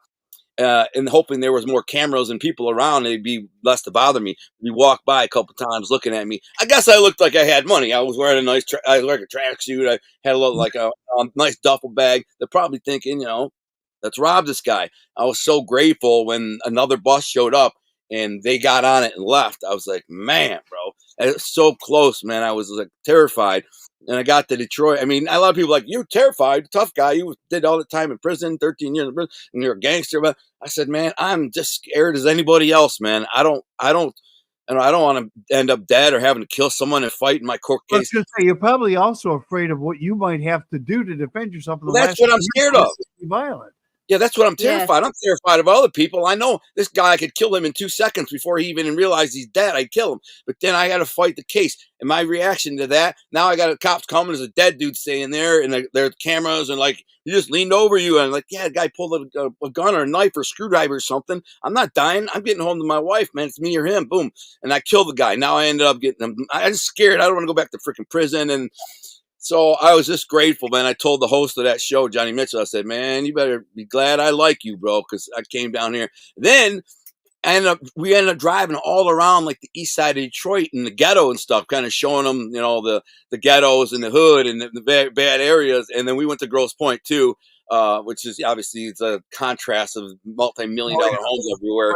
Quite a bad contrast. Yeah. I showed them where I grew up and then how like it transitions from Alter Road to the hood in one street. Yeah. It just goes from $1 million homes. That's right, Alter Road, the famous Alter Road. Yeah, it's ugly when we did that transition. But there was a lot of interesting things about that too, because I hadn't been down there in some of those ghettos for years. I used to sell weed to all these black crack dealers and heroin dealers, and I met them through friends, and we became friends, and then they ended up buying pounds of weed from me, and some of them opened weed houses, and I ran them and became friends real time. I had a crew of all these black dudes all over the east side, and I was friends with them.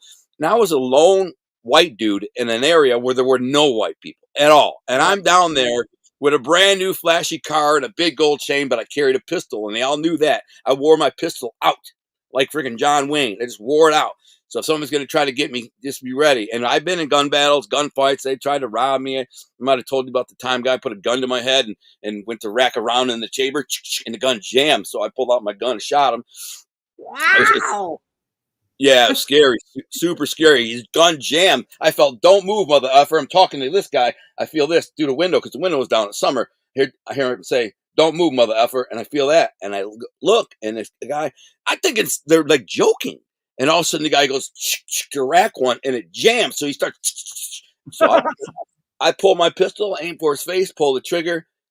I have his hand, so I grab his hand, and then bang, his hand lets go. The pistol falls in the back seat of my car. I actually got the pistol, and then I took off, and I don't know if I hit the guy or whatever, but just had so many close calls down there. But this I could go on for days. I could talk for 5 hours about all the crazy stuff that I saw and did. I used to firebomb competing crack houses for my friends who had crack houses, and they like this guy set up shop on our block, and he's taking some of our business. I said, give me $1,000. It'll probably boost your sales $1,000 a day. I said, I'll firebomb the house. And so I make these big old firebombs in 3 a.m, smash them through the window. They're, shrapnel, they'll blow up. They blow up, burn up the house. There's tons of crazy stuff. But now I go down there, and, this is 30 years ago when I was down there running around. A lot of the houses were boarded up and abandoned and falling apart. Oh, yeah. And there's a lot but now they tore down a lot of those houses. Probably 70% of those houses are all torn down. So you got nothing but vacant lots, or it looks like a field. It's this field, right? But now it's even crazier. This is crazy that there are people building houses there, brand new houses, which is the dumbest thing you could possibly do, because oh, look, I got a lot for $1,000. I'm going to build a house on it. And it costs $70,000 to build this little 2-story colonial, one of those kind of slapped together brick and siding 2-story colonials. Nice little house. Probably costs $70,000 to build. Out in the suburbs, that's a $250,000 house. But they paid $72,000 to build it. But now, after they lived there for 4 or 5 years, their car's been stolen 5 times. Everybody in the house has been robbed. There's been shootings and murders, and everything. And then their cousin was on the way over and got shot at the liquor store. And there's no grocery stores in Detroit, zero, none. So you have to drive. The only exception is Indian Village. If you live in Indian Village, Indian Village is nice. I was by there, but even that's gone down. They're protected by the police, of course. So, anyways. But now this person got this house there, and they're like, I want to move out of the hood, because they built the house in the ghetto, in a really bad ghetto, really bad. And now they think, oh, life will be good. They're tearing down all these houses, and they're going to build some new ones, except nobody's building more new ones. And a lot of the houses that are left standing, they're starting to turn into crack houses. They're getting abandoned. They're all screwed up. And there are people slinging crack out of your next door neighbor. And so then you go to try to sell a house now because you want to get out of there because you've been robbed. Your family's been harassed, robbed, somebody's been shot, blah, blah, blah. You can't. Your house is only worth $30,000. So you know what I'm saying? If that, $20,000. Right. You built the house for $70,000. 7 years ago. Struggled to try and survive for 7 years, hoping that the neighborhood would get better, but it only got worse. And now you got $20,000 house. You can't. You don't have no equity, and you actually still owe. And I felt bad for all these people who built houses in that neighborhood. It's like, oh man, it's too bad. It's all just kind of imploding on them. The dream is turning into a nightmare. And I hear you. In one area, my grandmother lived on a street called Lenox. You know where that is? And my great uncle built the house that they lived on in Lenox, and I was there. I don't know if you're familiar, the Lenox and Mack Avenue, right at the. I know Mac from every year. There is that giant former ice cream treat store with the giant cow head. Yeah, of course. Yeah. Okay. Yeah, well, they lived on that street. We used to go every Sunday to get ice cream at that. Go to the corner and get ice cream from that little ice cream store. That's the only house that is still on that street. Is the one he built. Yeah. There's somebody living there, and they take good care of it. Yeah. I mean, that's the only thing. I mean, Well, we got out of the car in front of a couple of really bad looking houses. I wish you had a picture you could show. And I looked at the producer and the camera guy and stuff, and it was raining, kind of sprinkling, raining, windy, cold day with rain. There's nobody out, whatever. And I looked at him and go, just for the record, this isn't safe. And I said, that is a crack house, literally right there. There's someone in there selling dope. And we're out here with a $2,000 camera, and you got a brand new freaking SUV. And then so he wanted to get some footage of us standing in front of like these really bad, dilapidated houses. I didn't think anyone even lived in these houses. And all of a sudden, some old black lady starts looking out the window. And it's and she's like some 80, 90-year-old woman, this little tiny, really, slapstick house. I felt bad. I'm like, that poor lady's probably been living in that house her whole life. She's probably been there for 60 years, man. She just watched everything. And who knows what she's seen and lived through, but sad that, anyone. If she's still living there, she's tough as nails, or she just can't get out. Yeah, exactly. It's probably tough as nails, and she can't get out. You know what I'm saying? Fortunately, she probably is on Social Security or something. Who knows? But it's sad. But anyways, the dichotomy. One of the things that we did when we first went downtown, we went to Greek Town, drove through there, got some B-roll. I drove through the Eastern Market, got out and talked kind of about the history of the mob in Eastern Market.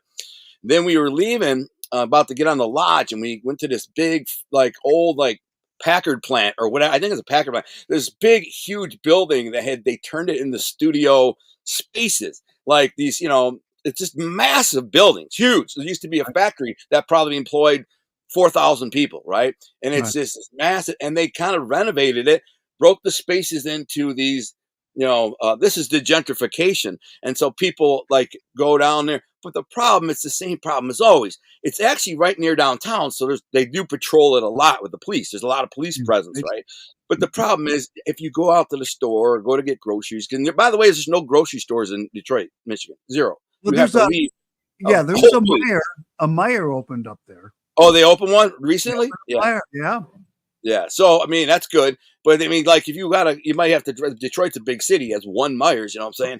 Yeah, you got to stop in the hood. The problem with these people who get these little studio spaces for businesses, there's no alarm on them. People walk in, they bust the lock off, kick in, take anything they can, and they leave. And there's no way to stop it. I mean, there's no security at this place.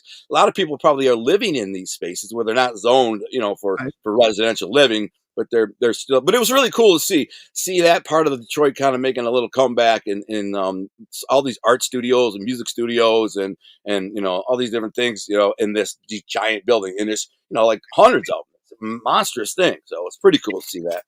But it scares me, man. I was scared the whole time I was down there. I'm not gonna lie. Which is kind of like I said, it's people are like, well, you scared of, man? You from down there? Smart people are smart people. Well, I've seen a lot of bad in my life in that neighborhood, in that city. I've done a lot of bad. I was one of the bad guys, so I know. Then I went to prison, and I was locked up with all the bad guys. Not all of them. In fact, this is what I tell you. In prison, you only got about 1% of the bad guys. The other 99% of the bad guys are out in the streets, still running around. And then we can, if we have time, I'll get into this. Then we go to the Walmart to get some antifreeze from my buddy's pool, and I'm looking around, and half of them are Muslims. They're Indian, Pakistani, or Muslims, and I'm just like, after this whole thing with Israel, I'm like, one of these guys might have a suicide bomb, and he's about to take, whole Walmart hostage. And I'm not joking. This is what I'm thinking. So every person I look at, a person I walk by, I'm thinking that's a threat. That's a threat. That's a threat. I mean, I can't help it, man. I was in prison for 13 years. I'm evaluating these threats in case I have to react. And, I don't have a weapon on me at this point. I'm just like, man, I don't even want to look at a Muslim woman because he might take that as offensive and, think I'm a Jewish dude and say, this is the one to sacrifice for the name of Allah and whatever. I don't know. It scares me, man. I'm scared. You know what I'm saying? I got it. I hear you. I mean, but yeah. So, how did the filming go? Did you have? It basically showing around the city? Is that what you were doing, or? Yeah, we're showing around the city. Talk a little about true crime history of Detroit, letter like that. But we, kind of was able to showcase the dichotomy of the, the bad and the good, and we did. I think it was raining and windy and drizzly, but I think it actually lended to the dramatic effect, of Detroit. It's not a sunny place where you go to lay on the beach and read a book. It's a dark, dreary place. It's very dangerous, and so we kind of captured that the best we could. He thought it was great. He almost backed out at the last minute because our DP, the director of photography, he couldn't get a babysitter, so he had to send his assistant, and then the assistant was on a closed set on a presidential campaign shoot in Connecticut, so he couldn't answer the text or phone. So the host of the show is texting him, go, you're going to be able to confirm tomorrow, and he couldn't text back because he's on a closed shoot. And he's just like, man, let's just abort it, man. I got a bad feeling, but I don't think it's going to be good. I said, bro, I am literally on a bus heading down there, bro. And he's like, well, I'll pay you anyways. I said, I don't care about that. I'm down there. I'm going to give you some good footage. Stick it out. I got 5 different people I could call, camera people, and get us somebody there. And he's like, all right. So, and I ended up getting great footage for him. So he was real happy. You talk about the history of Detroit with the crime. Did he ask you the proverbial, what do you think happened to Jimmy Hoffa question? Well, he asked me that in the interview that I did with him. We did a long form interview with me about my life. Right. And my only answer to that is that, I knew Tony Giacalone, who is the number one suspect in the Hoffa district. He's a very, very smart guy. Very, very smart. He's educated. He's smart. He's not gonna. They don't make mistakes. These guys like that, make very few mistakes. The boss of the Detroit Mafia, Jack Tocco, was the boss for 40 years. He only spent 18 months in prison his whole life.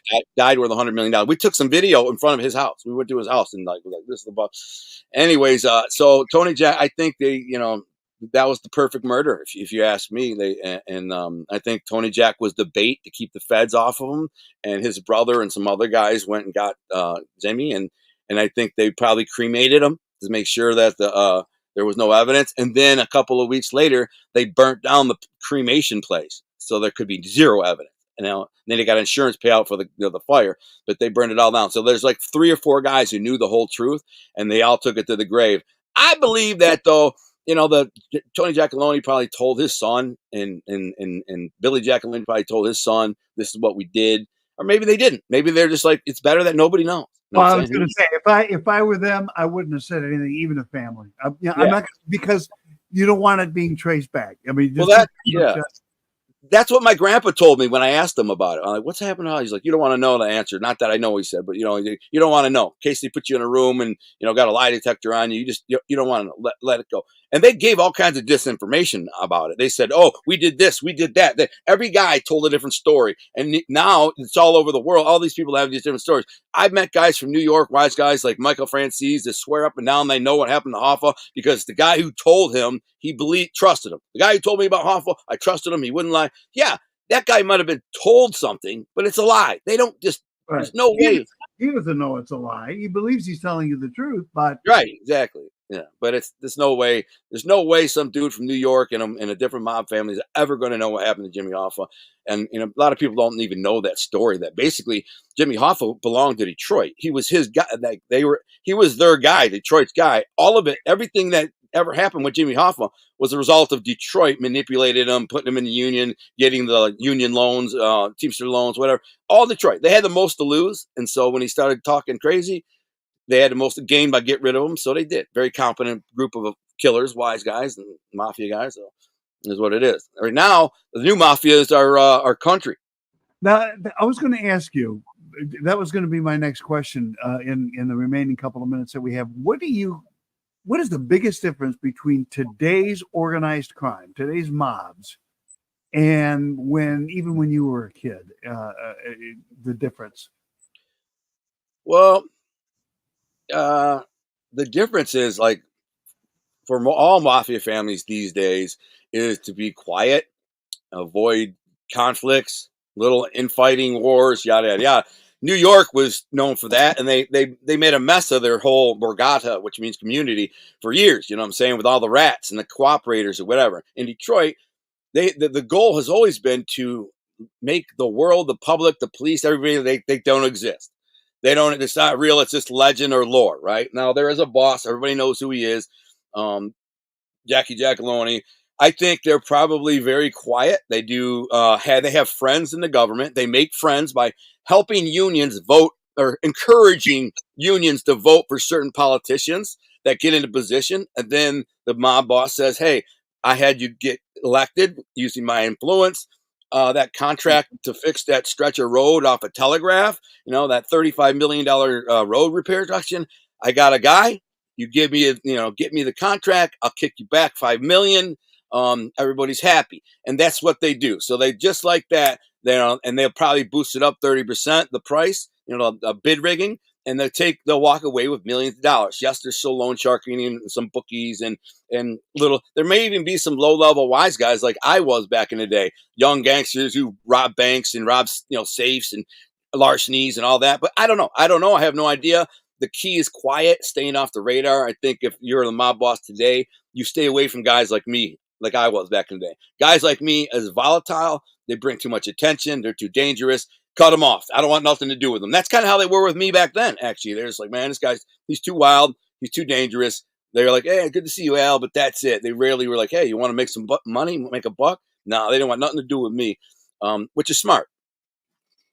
The one thing I also think is a big difference, real quick, is that it seemed that the old style mafia, if they had a problem with you, they'd get you.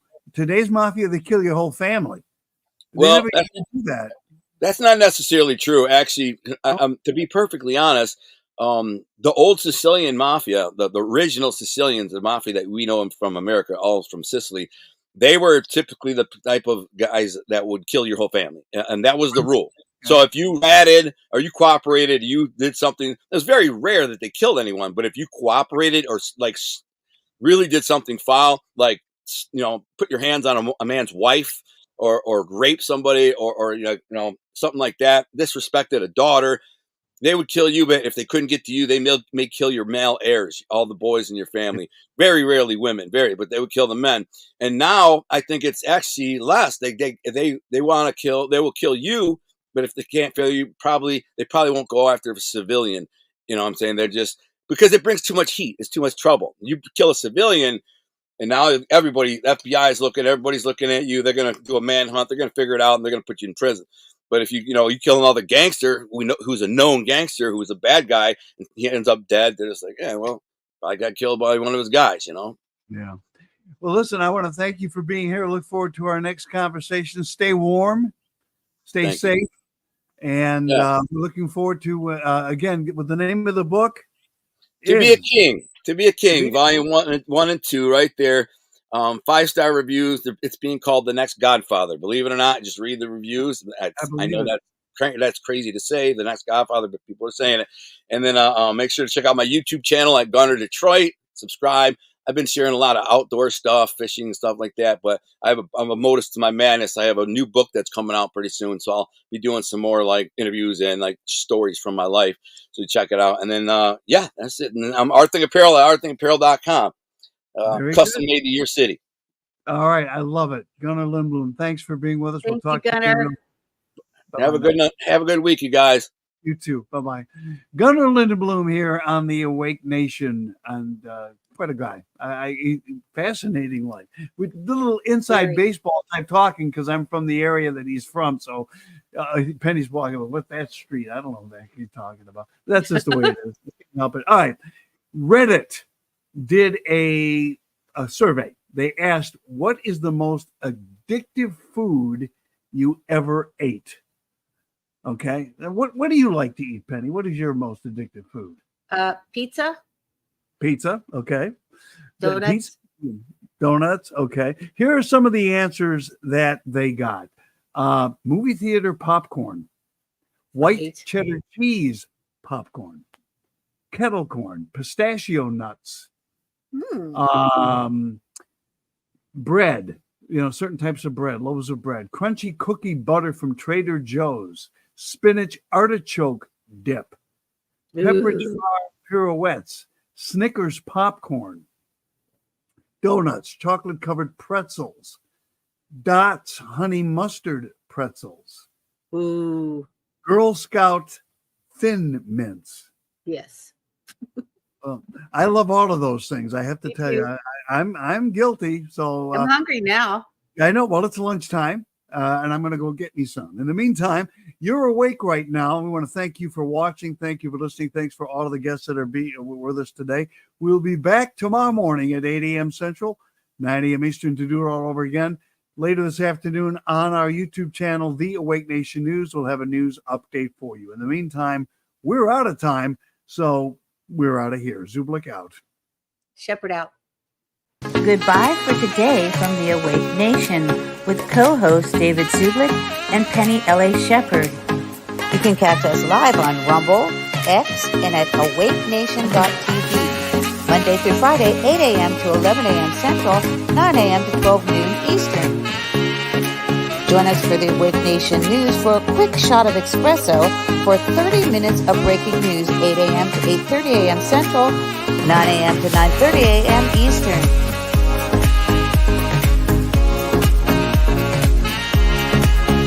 The Awake Nation, the truth with a shot of espresso. On behalf of the Awake Nation, with co-host David Zublick and Penny L.A. Shepard, we humbly thank our Dark Outpost and Awake Nation family. We thank you for watching the Awake Nation and ask you to join us each and every weekday, Monday through Friday.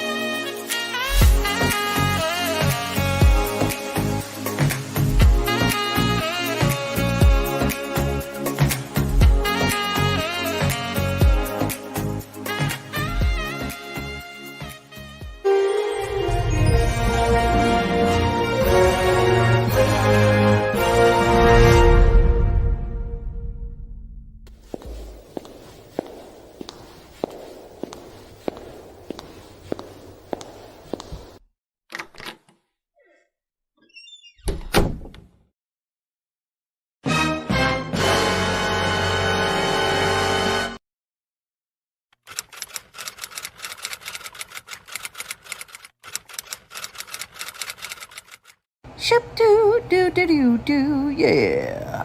Shoop doo doo doo doo doo doo doo. Shoop doo doo doo doo, yeah.